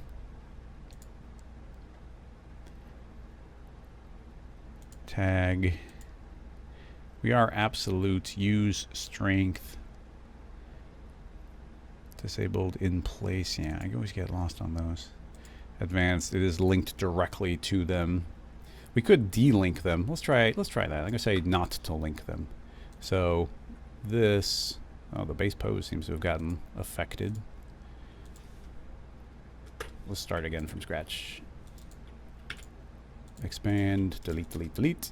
On. Okay. Has to be editable. Add in the rigging pose morph. Offset those, affect the points, delete that pose, link this in. No, that should just take on its attributes, in theory. Let's go to animate and test just the one. Not doing anything. Did it have to be baked down to do it? Mixing relative absolute. Oh, come on. Having bad luck with this one today. Am I doing something wrong there? Let me scroll down and see if anybody's throwing out an answer.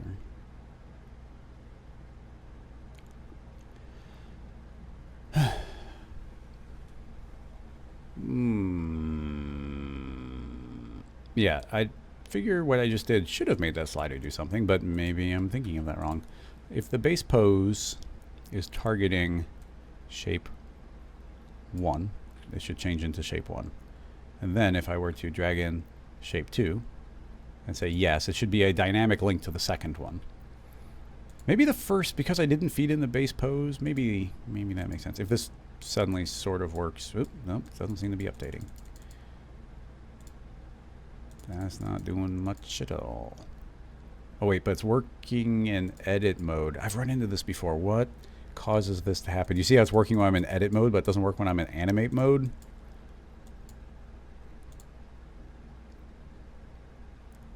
Is that...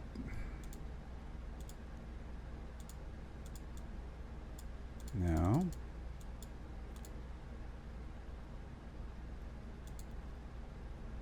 They can't be...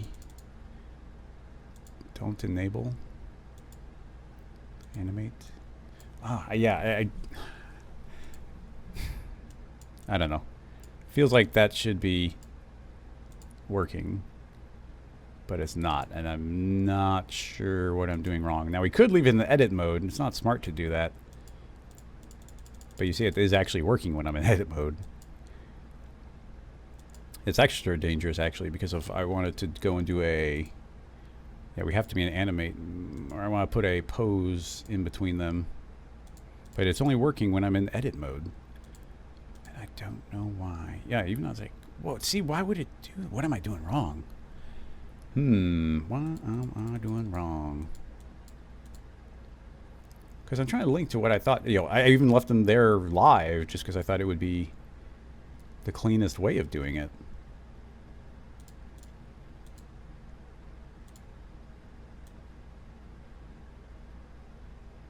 Absolute mixing.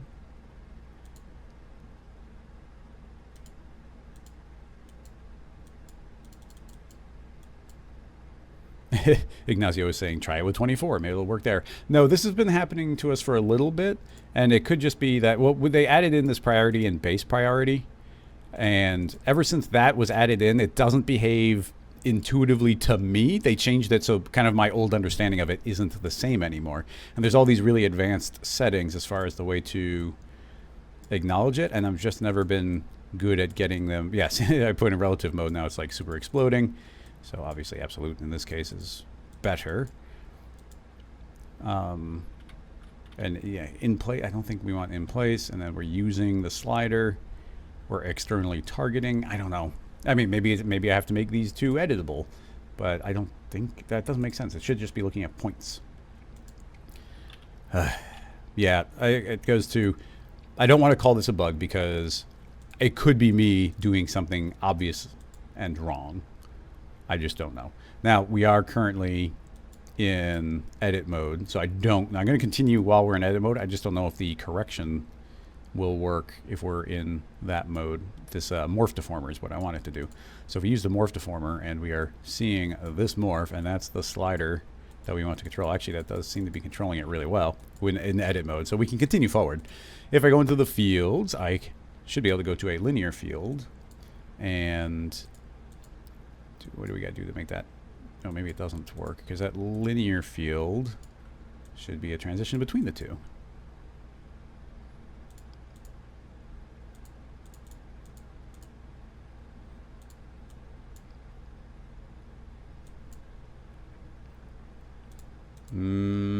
It's because we're not in animate mode. I don't know if that we're feeding it something valid, but this is not giving us a transition. Using the field should be a blend between the state I'm feeding in here, and it's just not. So whatever. Man, we've done this type of thing before, and whatever issue I'm having is causing us the trouble, and it could seriously be like a checkbox.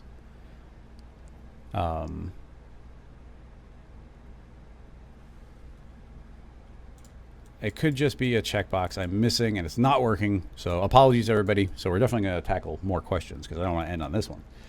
But, and I mean, these base shapes are fun, and getting the morph between them was going to be really neat. But man, this morph tag, something about it is just not behaving the way my brain expects it to. And that's even with me dragging these in default. I'll try it. Adam is suggesting to delete the original. If I delete the base pose, it just reappears at the end. Maybe we need 2 in there. Delete the base. Nope. Look, if I try and delete the base pose, it's just like, nope, I'm still here. I'm still here. So maybe there's something to that. I will make those editable just for a moment and turn those off. This is back in edit mode. We're in the base pose. That's the base pose. Give it a pose.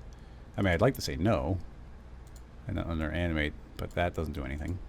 But if I move it here, it still doesn't do anything. If we just like that and do it, it still doesn't do anything. You'd think that the base pose would be fine. If we make another one, I think the original shape was 50 by 50. Maybe. If I say that that is the base pose, maybe it was 55 by 55. Yeah. Maybe. Still doesn't like something about it. Maybe it's 100 by 100. I don't remember.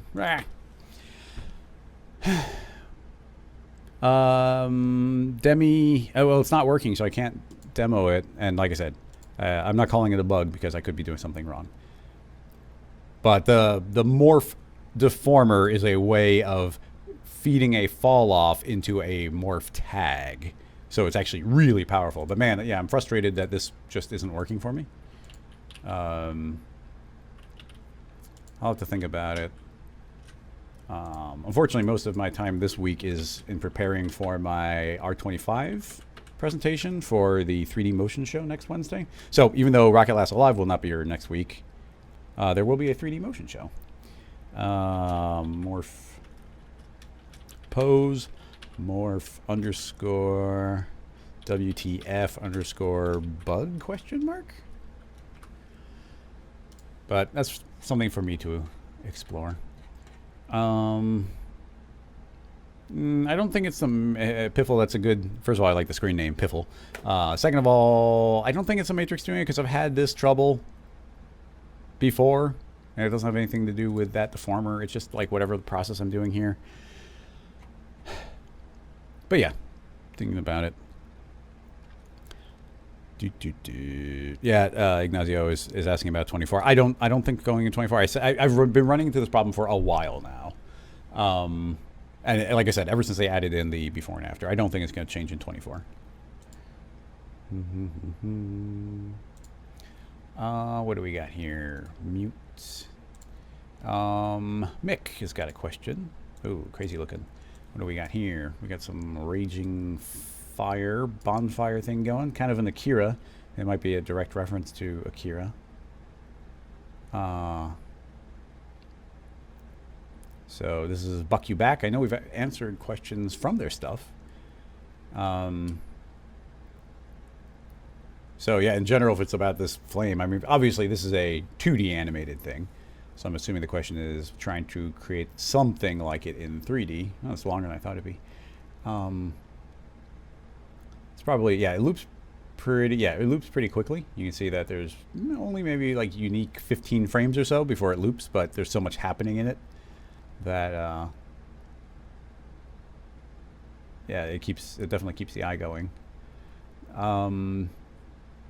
Let's see. Thinking about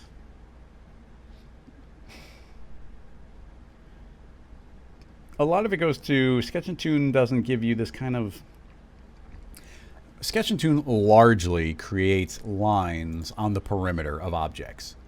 And here there's not there in theory if we were building something it would be a single object. So you don't get this distinguishing between the different layers. Artistically speaking as well, like that's catching certain curves. I mean, nothing to do but to do it. If we jump in and do the simplest possible version of this, the way I typically tackle something like this would be to create a straight line. So create a helix, lay it flat on the ground, get rid of the subdivisions. We only need that to have the minimum points. No radius, no end radius, and that gives us a straight line. And then create a sphere, put that into a cloner, and clone onto an object, and the object will be this helix, and shrink it down.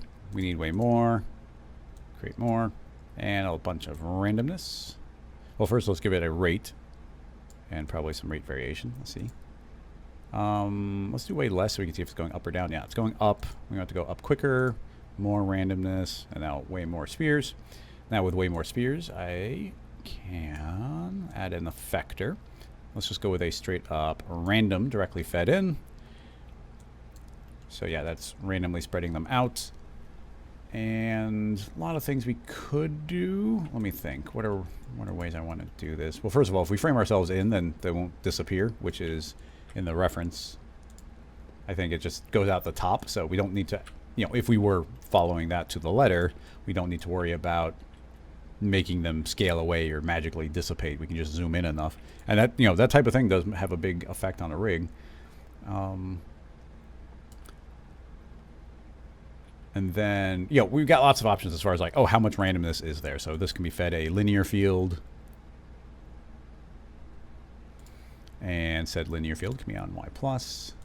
Pull this up, and now you see it's starting out small and getting bigger. Now we could have it already partway be in it, so it starts getting slightly bigger, or go into the remapping and say that the inner offset, which is, no, not inner, min, grab the min. So now you see it's affecting the beginning at least, you know, 50%, and then it gets even more affected. So that type of thing can be nice. Maybe even spread these out more. So let's try way more, 200, 200, 200. So yeah, those really spread out, which can work. But, you know, there's a level where, I don't know, I don't want to go that far. Maybe a little bit more. 99, 99, 99. Okay, so those all spread out. And now the beginning field, a little bit less of a min. So they're going to start a little more clumped and start traveling up. All good. Then let's add some random scale. I would like that to be based on a different seed. I don't know if they are internally, but I'll add a second random. Rename this one random position. Rename this one random scale. Don't affect position. Yes, affect the scale in a uniform but not absolute way, so they get bigger and smaller. Yeah, something like that. So yeah, you see I'm building the basic shape there, and then, you know, if you're doing the fire, we could zoom up to whatever level. Here I'd probably want to feed it into a volume. Let's see what we get.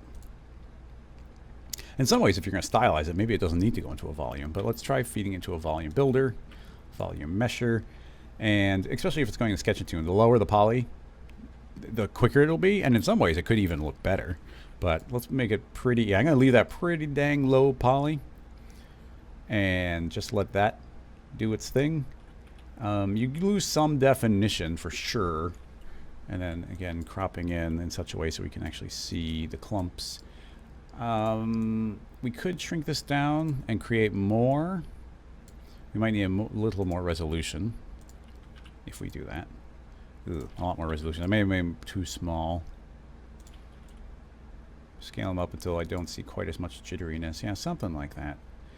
And then this random position, maybe I'll give that some indexed noise-based animation. It does make them a lot less extreme, so we're going to have to push those way further. Let's do 333 and 333. I guess that one, 333. So yeah, that gets really crazy, but now we can slow it down. Animation speed 25%. Let's do UV. Oh, yeah, even UV seems to be passing through. Yeah, they're still shooting out. So global 25%, way more scale. Make them more uniform. There, that calms them down a bit. Maybe we need more clustering. Maybe they shouldn't go quite as far out. You can always tweak and tweak and tweak all day long. But yeah, that's something. But now when it gets into the world of shading this thing, that's where it really, the complexity starts to come in. So creating a new material, dropping it on there. And this isn't even Sketch and Tune. We just spend time building a shader, and you can do some fun things. So let's see what we can do. First of all, we can do the big one here is going to be a Fresnel. So if we do that, let's load a preset. It's taking its time.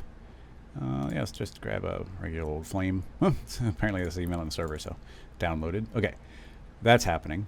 Now we could posterize it in here and have direct control over it, but let's attempt to just feed that into a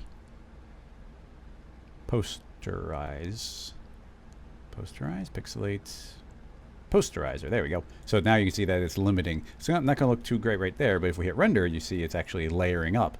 So we'd have to choose how many layers we want. And then what I love about the posterizer is that you get this filter width, which is like a smooth transition between the layers. So let's maybe hit Alt-R. I don't typically use the interactive render region, but let's try. So we can lower the number of levels, so there's not quite so many. And then this is the transition between them. So if we lower it way down, we're getting kind of this weird haloing. It could be because we're so saturated, but I'm not sure exactly where that's coming from. But yeah, by tweaking this gradient, we can choose where the different lines are going to show up. We want more red or less red. Obviously, this is a basic thing that most people probably know pretty well.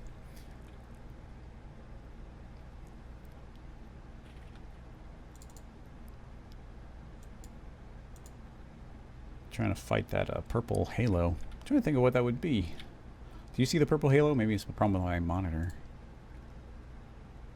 Because yeah, well actually now that I look at it, I even see that purple halo here. So maybe my monitors, I mean this monitor is really old. I've been meaning to get a new one for a while.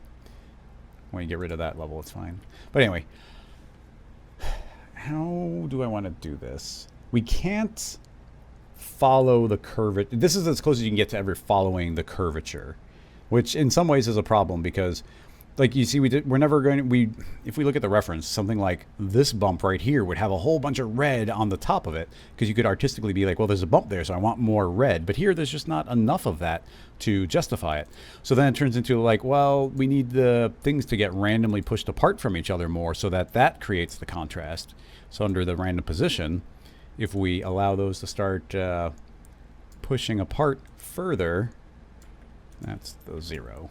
Push these apart more and more as those spheres kind of break away from the main. Do you see how we get the red line because of the way we're breaking it? So you can get that type of thing. So that is one level. I would like to, how do I want to do this? I'm going to temporarily store that inside of the diffuse channel so that I can instead talk about a fall off. So we go to fall off, and now you see that there's something very directional where it's like very dark in the bottom and very light up on the top. And we're posterizing it, but essentially this is a good way to add like snow onto something. If I lower this down to 2 levels, I could choose exactly where these fall, and now you'll see that the top sides of all of these are getting, you know, a white mask on there. So it's like, oh, you could put snow on the top, or we could invert that and use this as a mask and put moss on the bottom. So, you know, it's nice to be able to break that type of thing apart into this type of layer. Now that layer is, let's give ourselves another layer. We can push this another orientation. So we can aim that, the space not being the object, but the camera. So we're looking towards the camera. And if we put that on 1, you see it goes left.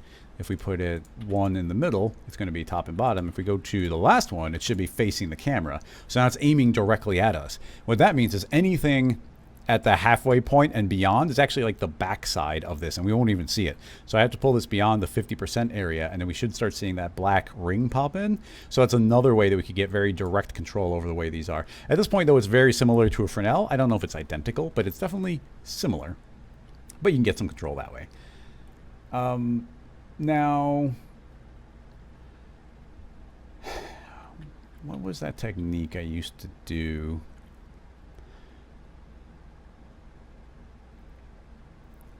First of all, you'd want to take this and put into probably a luminous channel so that, you know, we're seeing this fully blown out with no shading. And so let's just try controlling the colors a bit more. I'll scoot all those to the right. Let's get the black pulling over so we can get a little bit more of a framed edge. But to me, it goes to, this is only the beginning of it. Let's see. Maybe we can combine two of them. Let me think. Let me think. I wish we were if we were in the node material thing. It's just not something I'm familiar enough with to like get really complex. So we'll have to do some of the more basic layering. But anyway, here's the thought. I'll keep that. I'll keep this as its own posterizer, copying the layer, and then put this entire thing inside of a. Well, let's do a layer shader. Why not? So that's now inside of a layer shader. All good. Paste a duplicate of it. So now there's two of them. One of them, I'll make a Fresnel. And the other, so that'll be posterizer underscore Fresnel. Hopefully that lets us know what it is. And this is posterizer. I guess they both start with, that'll be posterizer fall off.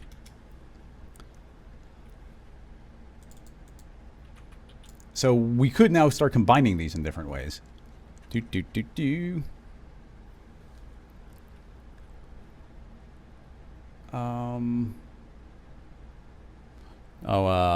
Somebody's mentioning that we could potentially get them from the age of the sphere. And I wasn't even thinking on that level yet. I'm not even taking on the different color attributes. I'm just trying to make a general thing. What I was going to try and do here, which we're in the color channel, so let's check that out. So we've just got these. I want to, right now we're 100% seeing the Fresnel, which is fine. It's really dark in front. Why did that seem to invert? Probably, yeah, actually that makes sense because we switched it. So I want to crank that up and we see that. And then let's say we want to darken the underside of it. Well, we can do that with that Fresnel. I don't want to lose the one I've got, so I'll make a duplicate of it. And this Fresnel, let's see what that one's doing. Let's go inside and say that should actually be viewing this from the top and bottom, which I think is this one. So yeah, now the underside is dark. So let's say the top side is light. Yes, no? Yeah. So the top side is now lighter, and I can pull this down. And oh yeah, this one's only returning 2 layers of color. Oh no, it's 3.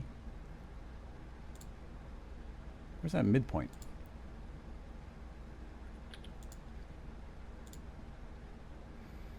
Fall off. It should be overwriting perfectly. Oh, that's pulled over. That explains it. So yeah, we get something like that. So then the thought is, now we say, hey, fall off, you darken whatever comes from underneath. So now we get a darker underside, and we maybe get these highlights as well. So we have those sort of separated out as separate controls. That's the idea. I want more dark areas.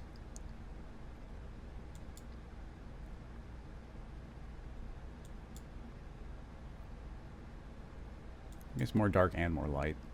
Increase the contrast area. So now, yeah, now we kind of get the outline, but then we also get this darker underside. So you see how I'm trying to bring out a little definition from those being separate things.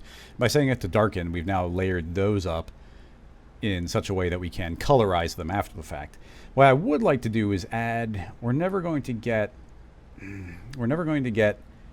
good streaks going. You can sort of fake some streaks. We've got this fall off. Here's a fall off we haven't used yet. So keep in mind, we're just viewing the fall off. And I'm going to temporarily crank the layers up so it looks pretty smooth. Actually, I don't want the layers on that one. Maybe we do, maybe we don't. I wish I could disable that. Once again, the reason to be in a node world. I gotta focus, or put my attention on doing that in the future. Anyway, we're now looking at this fall off. If we loop this somehow, and let's do it in the simplest way. I'm gonna say double knots, double knots, double knots. So now you see I've got a bunch of different knots. Right clicking, I can also say distribute knots, and now they kind of even themselves out. Although it looks like I did have some curvature on them, which doesn't help. I'm gonna reset to default, and now double, double, double, double, double, distribute. So now you see I got nice even things. And now you see we get these stripes going. And these stripes, in a way, are following the curvature, okay? Do we want one more layer of stripes? I kind of want half again. That's not easy to do. We get double and distribute. You see we get the layers, but I don't want to go too far. If you go too far, you'll break it. And in fact, I think that it's better here to explain. Anyway, you see that I'm kind of getting these stripes in certain areas. Well, stripes everywhere. So if we were to take that as a series of stripes that are actually facing the camera and then mask them out somehow. So let's make a folder, drop that into the folder, and then use a copy of the fall off. So now you see the fall off, and in the fall off, it's using these layers. I don't want the layers, so copy out the shader, paste it, delete that one. Okay, so I can now, facing the camera, this is all we're seeing is this. I want to create a mask, essentially. So let's isolate kind of a stripe right where we want it to be. So I'm going to pull that up. Getting there. So I want to go, yeah, something like that. So you see where those are sort of showing up. We probably want to double this up, so I'm going to make a second white knot, so we kind of get this stripe going. And my hope is, if I say yes, multiply on top of those stripes below, we now sort of have this isolated area of stripes where we want to see some emphasis. If we go back to the original, you see we kind of get these stripes in certain areas. That's what I'm going for. I'm trying to get them however I can. So now we do have this folder which is returning the idea of these stripes. That we can, there is a posterizer here, and it does have those same settings, so we can put that there. Give me 2 layers of posterizing with no transition. And is that doing a thing? Crank up the render quality. 1? Yeah, there we go. So now you see it's just literally on or off stripes. So then turn off that layer temporarily, and now you can see what we've got underneath. Turn that off, so you see, okay, we've got this. So if I say, okay, cool, we get that. Now I want to I want to lighten whatever we're getting from this top layer onto it. Now I get those stripes appearing up on the top. So we've added in another layer of detail into that specific spot. Potentially we'd want to invert that and darken them. We're lightening them right now. That's kind of weird. Does that make sense? Oh yeah, I guess they're black stripes, so that does make sense. So yeah, that lightens those edges. So as you take time, you layer and layer and layer, depending on what you want the final effect to look like. You can see where that might eventually give you the final effect. So now we can, let's put the fire color back in there again. So we'll grab that flame, and definitely want, maybe we can get rid of that black. And we've already got pretty good posterize going.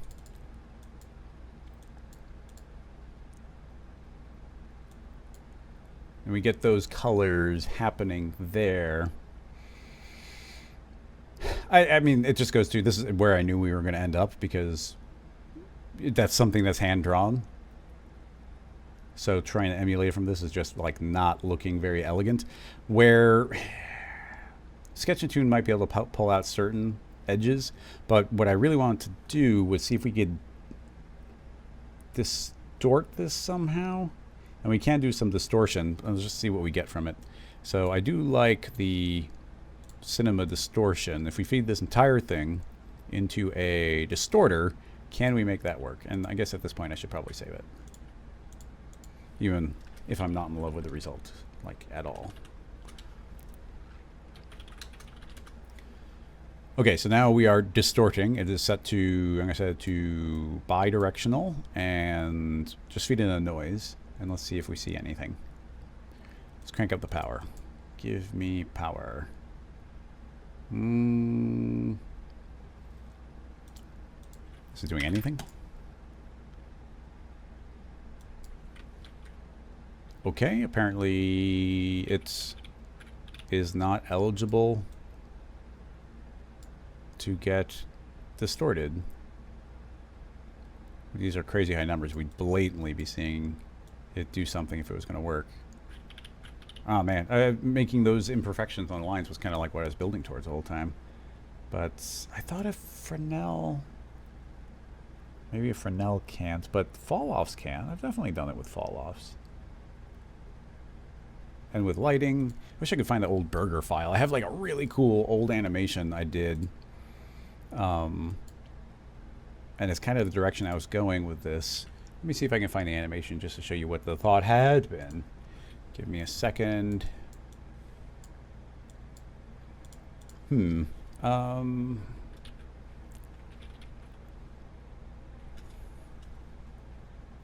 one of the old, it's so old that it's on my old personal YouTube channel.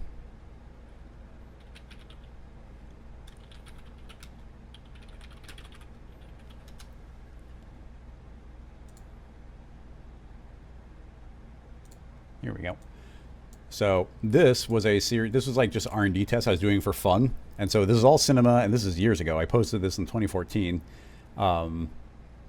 And it's all just, there's no sketch and tune per se. Not sketch and tune lines, but maybe some of the shaders. And let's just let this play so you can see. Wow. Oh yeah, this was just like a little screen cap of low res tests. But you can see here, yeah, it's just cycling through a bunch of different looks and tests I was doing. But you can see how I was like trying to emphasize and get different colors and different highlights and different looks. So if we did pursue this, I'd have to like, you know, this was after our hours of R&D of like trying to get different looks out of it. But you see I was able to get some pretty nice definition out from it. And it's even lighting based. It's seeing the lighting. So if we did get this type of shader going again, layered up properly, we would actually be able to get it to show some pretty cool weird looks. And you see even here just as I'm exploring and getting different looks and textures and layouts, trying to get to show something. So it's something, but yeah, we did not get there today. And I'd have to see if I could even find that animation. Those files, I mean, they could be around somewhere, but they're pretty old. I'd have to look for them. I'm not gonna be able to find them now. I'm not gonna search for them now. But yeah, I'd love to pursue that. But now we've kind of had 2 failed questions in a row. I don't want to end that way. Oh, Piffle, you're probably right. I was using a whole bunch of Loomis shader. Yeah, that might not be the only way I did it, but it's definitely a lot of Loomis shader. I love the Loomis shader. Man, the Loomis shader is a good shader.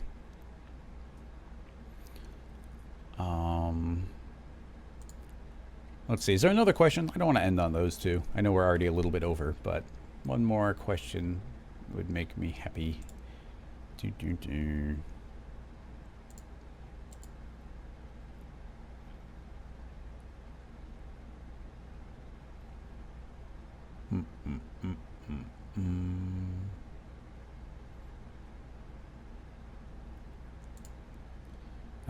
Vader, yeah, put the question if you got it.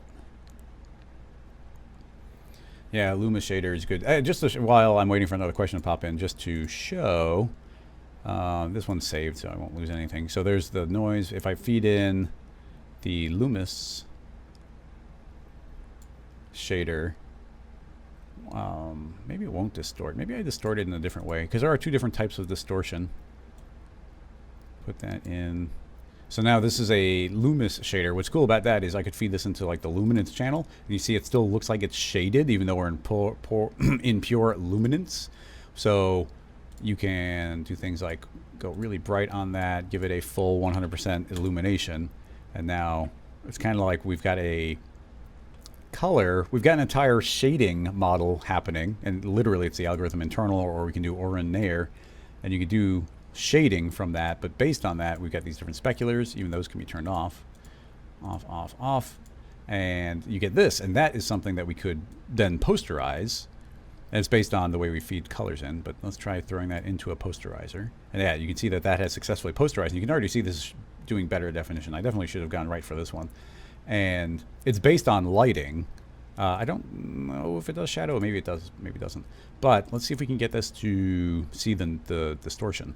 So we have, as mentioned, 2 different types of distortion. Let's try putting this distorter in and feed in the noise and crank up the power and make the noise really small. Still not doing it there. I know I've done that with Loomis. Crank this up, see if there's any result. Doesn't seem to be. None. Field flow. Doesn't seem to want to respond there. Hit render. There's always a chance it doesn't work with interactive render region, but even here it doesn't seem to. So let's try it with the other type of distortion, and maybe that's where we went wrong even on the other one. Paste this back in again. Put that into a layer shader, and the layer shader has its own distort. And it's distorting a noise, let's say 3D based. Even that, this doesn't seem to be distorting. I'm gonna have to look into that. This is driving me nuts. I wish that when I was done with these live streams that I didn't have other stuff I had to do, because I would just spend a couple hours like trying to figure out what the heck's going on here. Because... But I do have a presentation to prepare for. But why? Like, I've done this type of thing. So it just goes to, what am I missing here?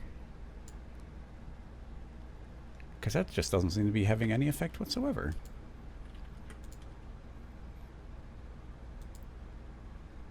None whatsoever. I'll have to look into it. But yeah, Loomis shader, really cool. Super old school at this point, but...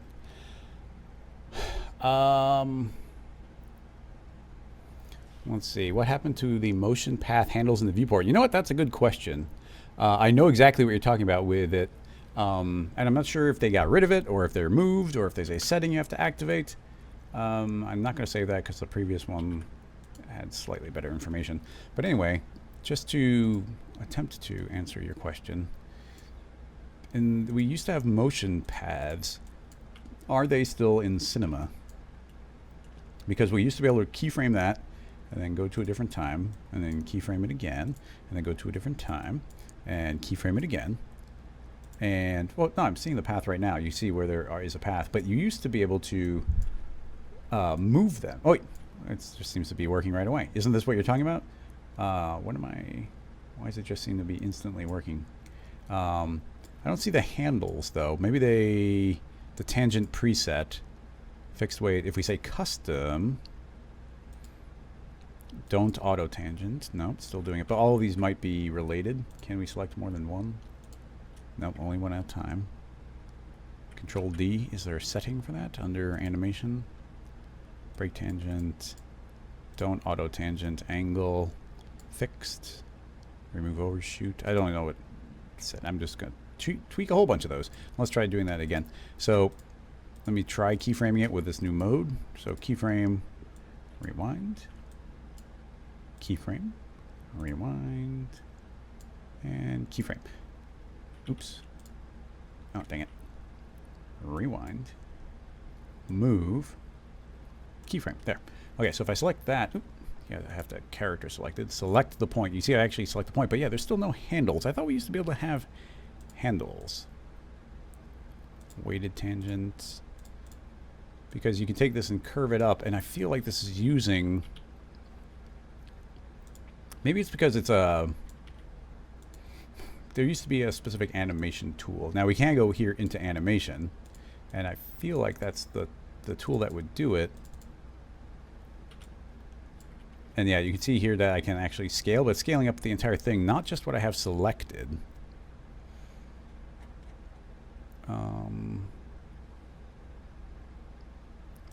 Weighted tangent. I think I turned everything off. Fixed weighted. Yeah, this seems to all be pre-built. But did we used to be able to get handles on there? I just don't work from this mode very often. Like, I can grab these curves and move it, but it does seem to be trying to automatically clean them up. I thought we'd be able to change them from here. And we do have these tangents, so maybe we don't see in the viewport, but I can control it via these sliders here. Let's say break tangents. Yeah, now I can change them, lock angles, keep visual angle. I'd love to see the handle, but you can see I'm able to change them from here. Not something we do very often, but you're able to, but you can do it.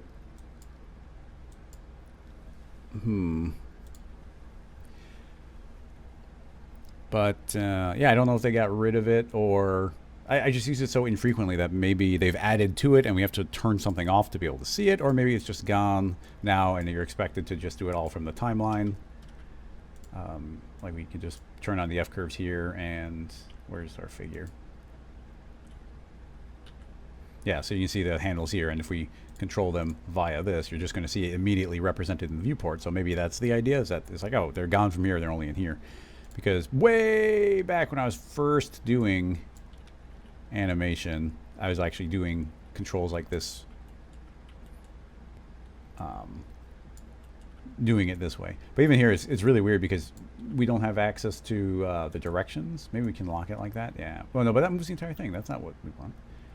If I grab just this handle, it's based entirely on the current angle of the viewport, so I can pull it left and right if I click directly on the dot. But if I want to pull it in, I have to spin the camera over here and then pull it that direction. So a little bit unintuitive. It's an interesting one.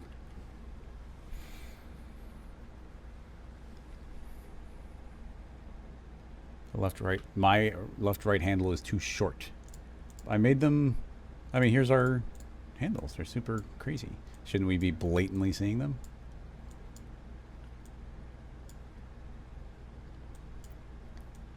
I'm not seeing handles. I'm just seeing the result. You can see that this should be crazy long. If this had a handle, we'd be visibly seeing the handle right around here, but there's not one.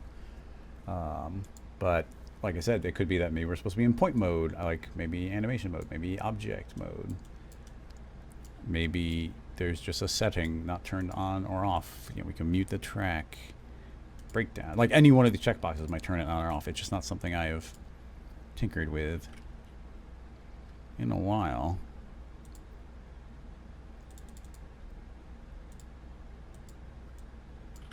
Interesting, though. I mean, it's a good question. I wish I had a better answer for you. It's interesting that we can spin all of them around, but we can just move those. I wouldn't think they'd be turned off, Brandon. That's a good idea. That maybe in a filter somewhere. But we are in the default, and I'm pretty sure everything's turned on. We're only missing SDK and object highlighting, so I don't think there's a filter turning them off. It's an excellent question. I don't know that I have a good answer. Yeah, maybe if it did get removed, I think it might have gotten removed like a long time ago. And I certainly didn't notice it for years. But yeah, it's a good question.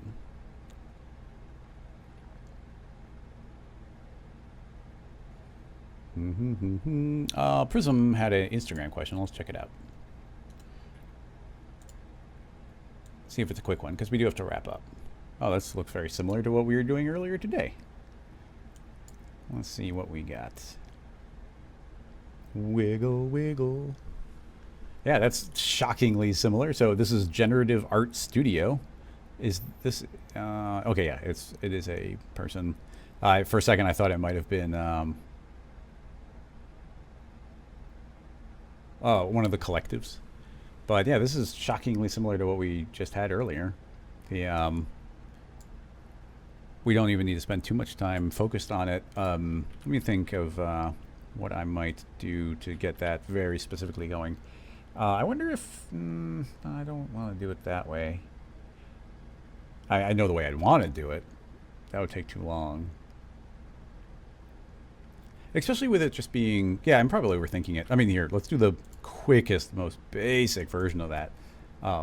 Just because it's kind of neat. Let's see. I'm going to do it from a figure. Why not? We'll make it a little bit weird. Make the figure editable. So, I can put him in a bit of a pose. Whee!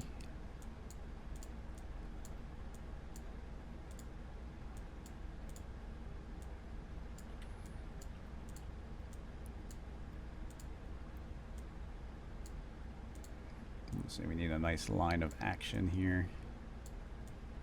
Something like that. Wah. Okay. Very dramatic. So, do we put that in the volume? That's not strictly necessary, but maybe for making the hairs the way I want to. Yeah, why not? Volume measure.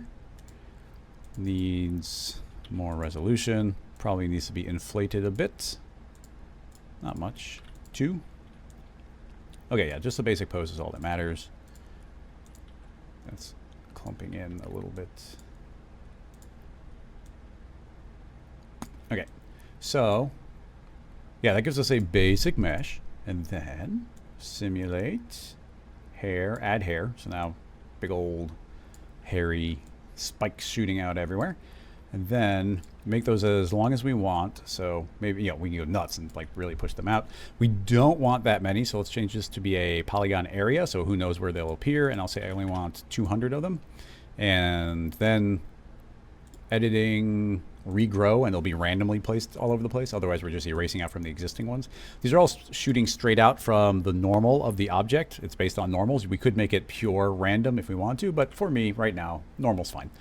Then we can, ultimately, I don't even know if we'd see the figure here, but let's do a technique that I figured out how to do on Ricochet. And we might be able to do it super parametrically, which would be cool. Under hairs, let's say that these should grow only as guides, which is something else we did, and we don't want to mess that up. Then generate not hairs, but splines. Now those are generating as splines. And then I want to begin to deform. These should be returning as splines. We could sweep these if you wanted to. So I want to start deforming these. So we'll do a standard randomly deform them. And the subdivisions will matter, but we'll get to that in a moment. Deform the points. And you're going to see it's going to look all super crazy. They're deforming all over the place. I like it. Let us limit where these are being deformed. We can limit via the hair, much as we did earlier. This is now limiting per segment, which is what we want. And you can see it actually looks like it's starting kind of smooth near the character, and it's getting crazier as it goes out. So in a very similar way to what we did earlier, I'll arc, well, let's have it be super calm. You see here I'm saying it's crazy on the outside, and here I'm saying it's crazy on the inside. So let's say it's crazy in the middle. So now they get a little bit nuts in the middle. We can calm this down in our random. You just pull back the strength. You see those can get pulled back a bit. Changing this to be noise-based and indexed. Oh yeah, and it's always weaker when you go to noise. Now we should be able to hit play, and each of these is going to be, oh, it's dynamic still. Turn that off. Hairs, dynamics, nope. Now I should be able to hit play. And now we see that all of those are super totally randomly wiggling all over the place, which is pretty much exactly what I want to have happen. That is going to be based on our point count, and it's indexed. The speed can be whatever we want, so slow that down if we're inclined. Those get slower. Let's go even slower. Yeah, so nice and slow. Each of those moving around, doing their own thing. These are all still hair-based, so if we were to go into double-click the hair, now we're in the hair material, we can activate something like length. Maybe scale is a better idea. Say scale. Under scale, we can add a whole bunch of variation. Oh, is it not going to visually represent? I thought it would. Because the length is totally based on this length.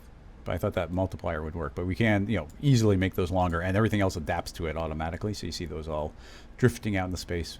Very dramatic. So yeah, we get these different wiggling lines. They all terminate wherever we want them to. We could, I didn't even think about it, but something we could do, we should totally do. Oh, maybe the scale did work. Look, see, those are randomly scaling out further than the original line. So the hair that I didn't think was working, I think is maybe, yes, no. Does it need to frame to refresh? Maybe it doesn't. I don't know. I don't trust it. And if I don't trust it, I'm going to turn it off. Yeah, maybe it's not changing there. Anyway. Oh, we should be able to, I guess the hair is still applying. Let's delete the hair. I don't want any of those variations. We get it all from our deformation. I should be able to actually go to our layout. Hopefully, let's save it. We've been having bad luck today, so let's save it.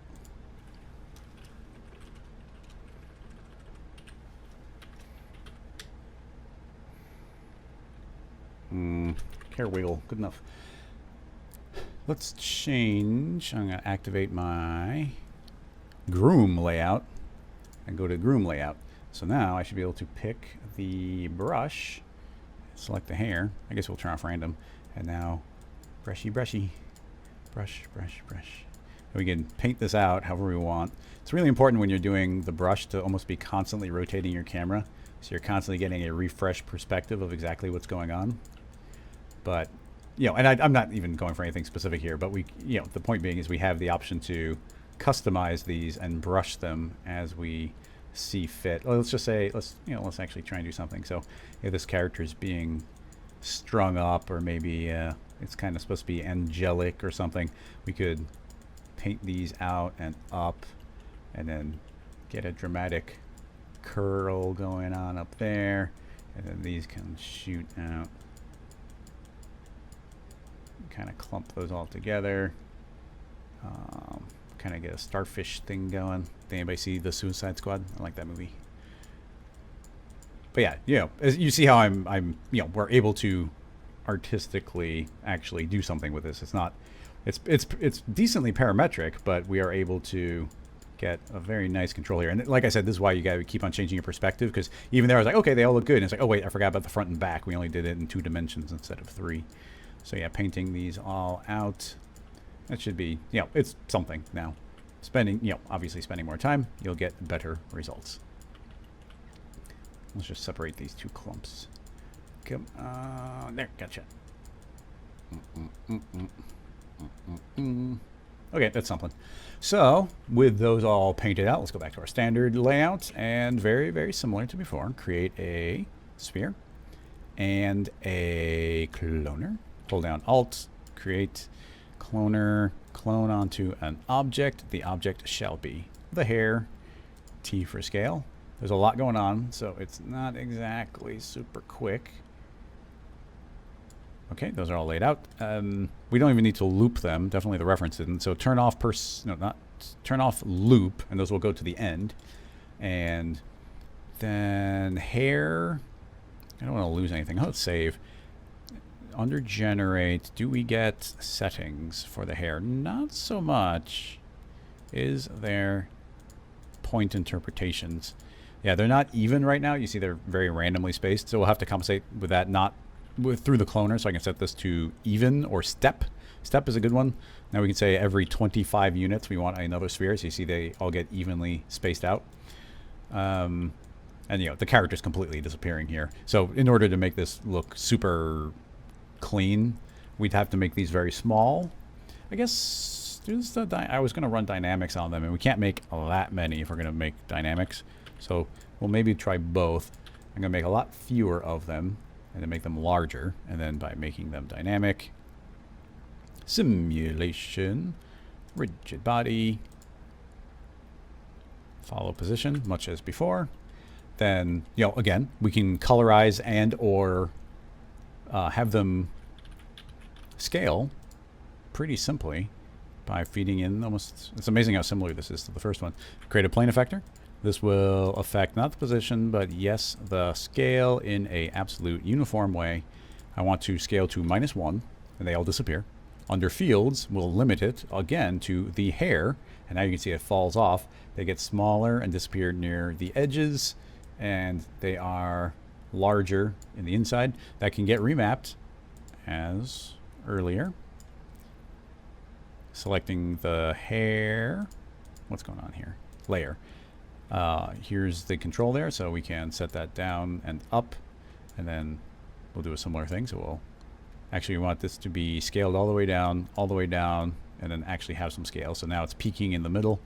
Change the arc if so inclined, so those can fill out. And then the color is based on, actually the color is based on what this curve is doing, so that's something to keep in mind. But under remapping, actually under color remapping, we can say it's a gradient, and now we could determine the color. So now they're white on the edge, and they could change to whatever color we want. Let's go with a bright pink. Bing. And we are arcing it pretty harshly, so maybe, yeah. Actually, yeah, here's what I should do. This is now controlling the color and the scale, but we could just have it do one. Let's say don't control the color, and then let's make another one. So this one controls dot scale, and then under the cloner, we'll just make another one. Never be shy about making a second one. Turn off position. Yes, field color. Field will be based on the hair. Under hair, I would like to go to layer. No, color remap, change that to a gradient. And now this is very directly transitioning between them. So we can push that up to a pink color. So now you can see it goes from white to pink, and it will eventually go to black all the way at the end point. Maybe not. Yeah, as I pull them in, you'll see the dark color slowly fade in. And we just influence the colors here however we want. Maybe fade into a purple there. Don't go all the way to white. Yeah, and have them fade out that way. Make whatever colors we want. They are dynamic. They're being told to follow position. There's a lot of them, so I want to be careful about hitting play. But yeah, just I guess it's well enough. I can hit play. You see they'll all stop overlapping. And then if we activate our random to start deforming them, let's see what happens. So now, ooh, a little crazy. Very crazy. Why is it doing that? Let's find out. Check out the hair. Hit play. Yeah, those are drifting nice and slowly. And that is entirely our deformation. You see how we get this kind of nice electrical type effect, which is pretty cool. Honestly, I wish I had done about 1/10 the number of hairs. And I think if I'm going to hit save to try it. But let's try dropping the countdown. But I bet we lose our... I guess I kept some of them. If I hit regrow, it's going to be completely from scratch. So we'll just end up with what we randomly had, which I guess isn't terrible. So that should make everything run quicker. But then if we clone back onto them, they should be constantly trying to get to this updated deformed position. But I'm not sure why they're all freaking out and flying really far away. Like everything's pretty calm. Under dynamics, we can turn off gravity, but that's not much of an effect. And then these are all just trying to get to their original position, which is just a simple follow position of 0. If I say 0, they'll just drift away. But even there, you can see them explode. Like, yeah, they're colliding a little bit. It's almost like, I know why. I know why. So remember we changed the cloner to be the step? Well, now they're saying they should be exactly every 50. But now these lines are growing longer and shorter because of the deformation. And that means it's suddenly creating new ones. Some of them are disappearing and some of them are suddenly reappearing. So they're existing and not existing, and that's going to make them pop in and out. So this cannot be set to step, but it can be set to even. And that will give us a very similar effect, and it should be stable. Oh, and I turned off all the follow, so let's put that back to 5. There we go. So now we should get those nice, gentle... Yeah, those are animating. You see these all slowly doing their own thing. The fewer we have, the more I'm going to be able to really crank this up. So let's drop the count even further, but then we can create more. Okay, so now there's a ton of them, but they can be smaller. Trying to see the individual lines here. I guess that original one just didn't have too many lines. There we go. Now we're starting to distinctly see the individual lines, and depending on how many clusters you have, how large they are. Yeah, I'm going to keep shrinking. Dynamics are going to keep trying to get them to fill in the spaces. Yeah. So now you get the nice little statics going around. They're dynamic. They're wiggling around. They're not overlapping. And yeah, we can actually see the character because we kept on decreasing the amount. So you see these lines go in. And I'm not sure what's happening to them. It seems like maybe it's the Omega 13s getting them. None. Oops, not none. Chris preset. To get rid of the grid. This clearly needs more frames. Yeah, so yeah, nice simple wiggles, all based off of hair. Keep in mind the hair could be turned on. We could make these hair dynamics activate, which isn't necessarily a bad idea, honestly. Let's turn on those hair dynamics. And then the forces, it has its own gravity, but if we turn off that gravity, I'm gonna hit save because everything's working fine. If I play, I think this should not freak out. And yeah, you see the hairs aren't really doing anything. They're just like, whatever, I'm not being told to do anything. So then we say, yes, you are. You are going to be told to... You are going to be told to... They're naturally animating, but I don't want gravity, but I would like a field force. So MoGraph... No, not MoGraph. Simulate forces, field force. Crank up the power a bit and give it just a random field. Let's see what that does. Random field with a visible scale that is animated. Okay, so yeah, now you see these individual hairs drifting. Of course, now the they're passing through the cloud of noise, so this noise maybe needs to be a little bit different in the way we are applying it. That is from here. That is based on global. I'll start cranking up the scale. That's going to calm it down a bit, although not as much as I wanted it to. Not much at all. UV, no, again, not as much as I wanted it to. How much of an issue is that? I wonder if we could. We're not changing point count. I wonder. I have been impressed lately that like Jiggle is able to calm things down. So let's see if Jiggle can do something for us. Why not? Jiggle, jiggle, jiggle, jiggle, jiggle, jiggle. Okay, let's see if that's doing anything. Ooh, something's happening. Maybe a point count is changing somewhere. Because you see those pops? I don't think those pops would happen if the point count wasn't changing.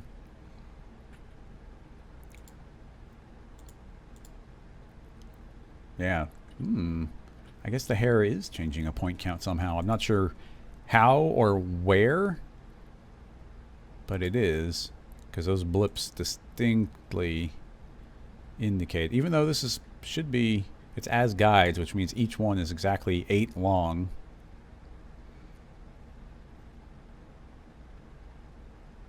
Blip, blip, blip, blip, blip, blip, blip. Yeah, if those are blipping, they're not going to work for us. Like that way. So, maybe no Jiggle. Sad.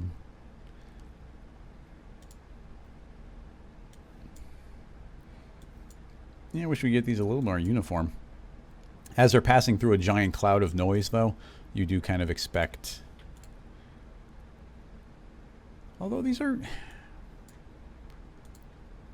Even if we lower it way down, you can see like all that jitter happen. Bigger, bigger, bigger, bigger, bigger, bigger. Yeah, this noise should be large enough to do it. What's going on here? I mean, I know they're indexed, but that shouldn't have anything to do with it. They should be individually passing through a larger noise. I would think we'd get those colorized better. Now, I was going to say, having said that, there are... Maybe we don't do it with a random. If we subdivide this more... How are we doing it? Right now it's just a field force running on hair. But if we say that the hairs are, let's say, 30 segments each. Yeah, so now you see there, look how they can twist more because I just added more segments.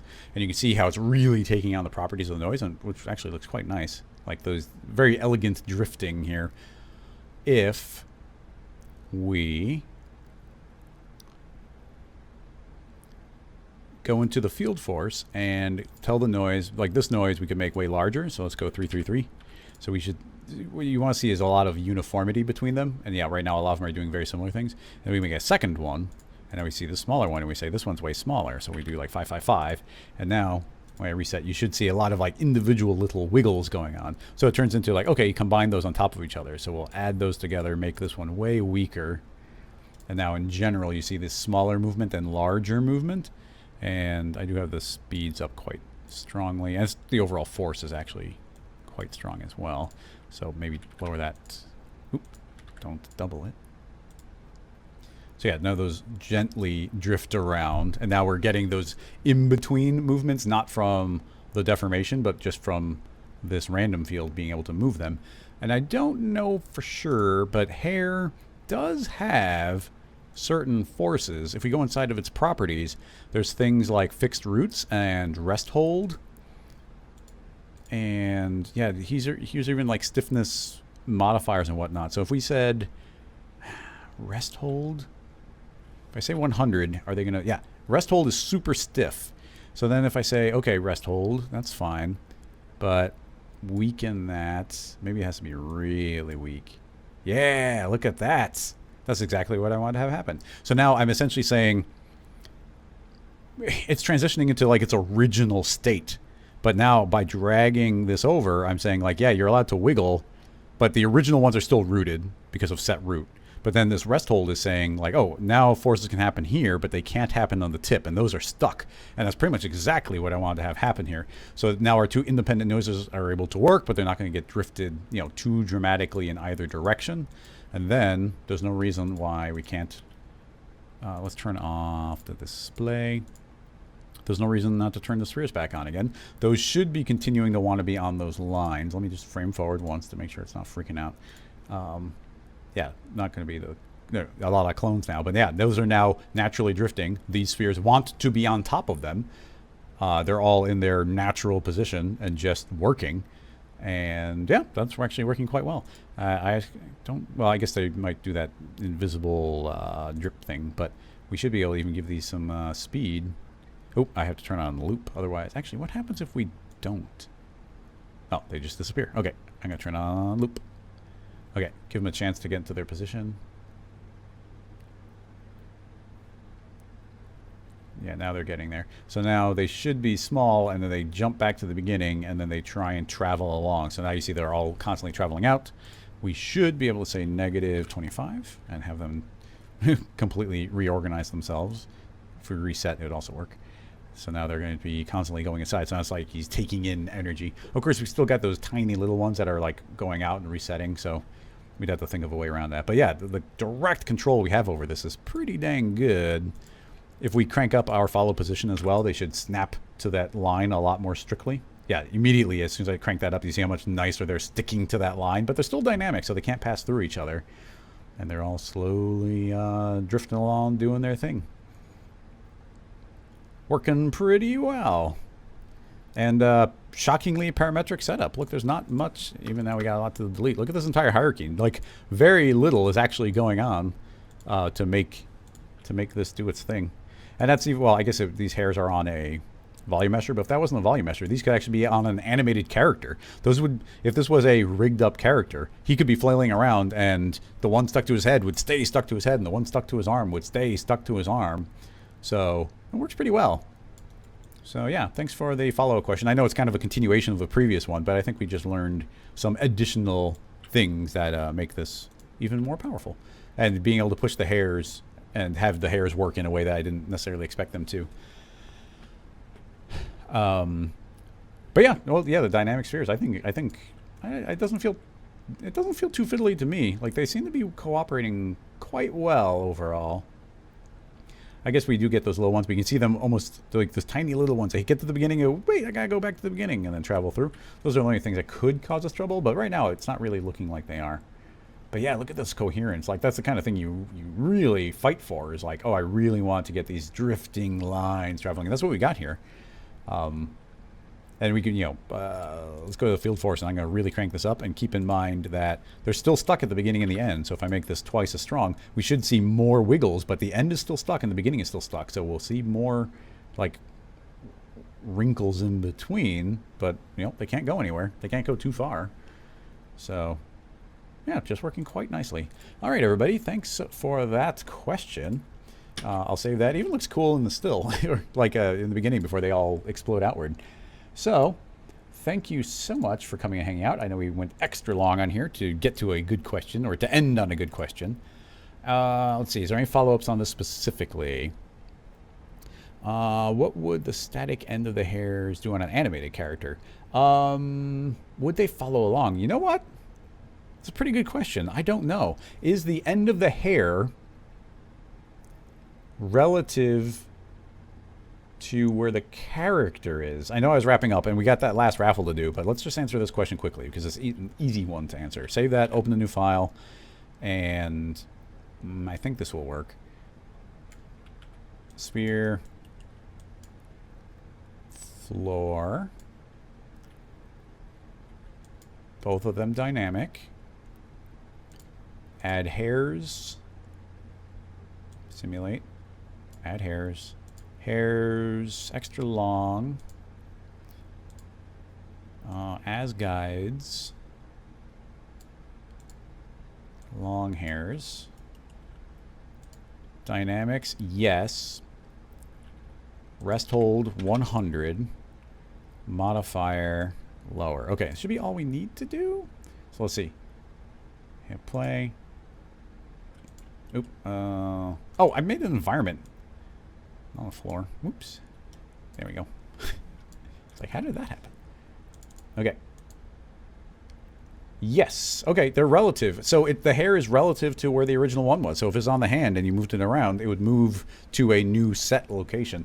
In some ways, that's a good thing. In some ways, that's a bad thing. But as far as it being automatic, it's pretty good. Yeah, that's another good detail to remember. Let's see. When's next season start? It's a good question. As Mick is saying, probably Feb 22nd, or yeah, February 2022. I'm assuming that's when I started this time. Last time I had a particularly long break in between because we were really working hard on some plugins. Maybe this one won't be as long. So I don't know. Maybe sometime in January. I'm not entirely sure. Special Christmas episode. Yeah, I'm still going to be doing some random live streams, some random bonus live streams for Patreon when I have something I need to test. Like if it works out, I might do one tomorrow just for practicing my 25 video for Maxon, but we'll see. Thank you so much, as always, everybody. The Patreon is still set up. You can get access to the live streams and the bonus live streams and the scene files and the discounts for the plugins. But otherwise, yeah, thanks for hanging out for another season. I know it's the third season of Rocket Lasso Live, but I've been doing live streaming Cinema 4D for a lot more years than that. But yeah, make sure you sign up and follow on, subscribe on Twitch so you get notifications. Make sure you're following on YouTube. Make sure you click on the other alternative YouTube channel so you can get the archives for the replays, because there's 2 different YouTube channels. Just make sure you're following so you get updates for all of the information. If you scroll down into the descriptions, there's going to be description or links to all the good stuff. But thank you so much, everybody, for hanging out and supporting, asking questions, hanging out on the Slack. If you're not on the Slack channel, also go to rocketlasso.com and go and sign up for the Slack channel as well, because, well, I'll still be hanging out in there, answering questions and all that good stuff. So yeah, everybody get ready for season 4 in a few months, and that should do it. So let's find these lovely credits and say until next season. Bye-bye, everybody.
Bye-bye, everybody.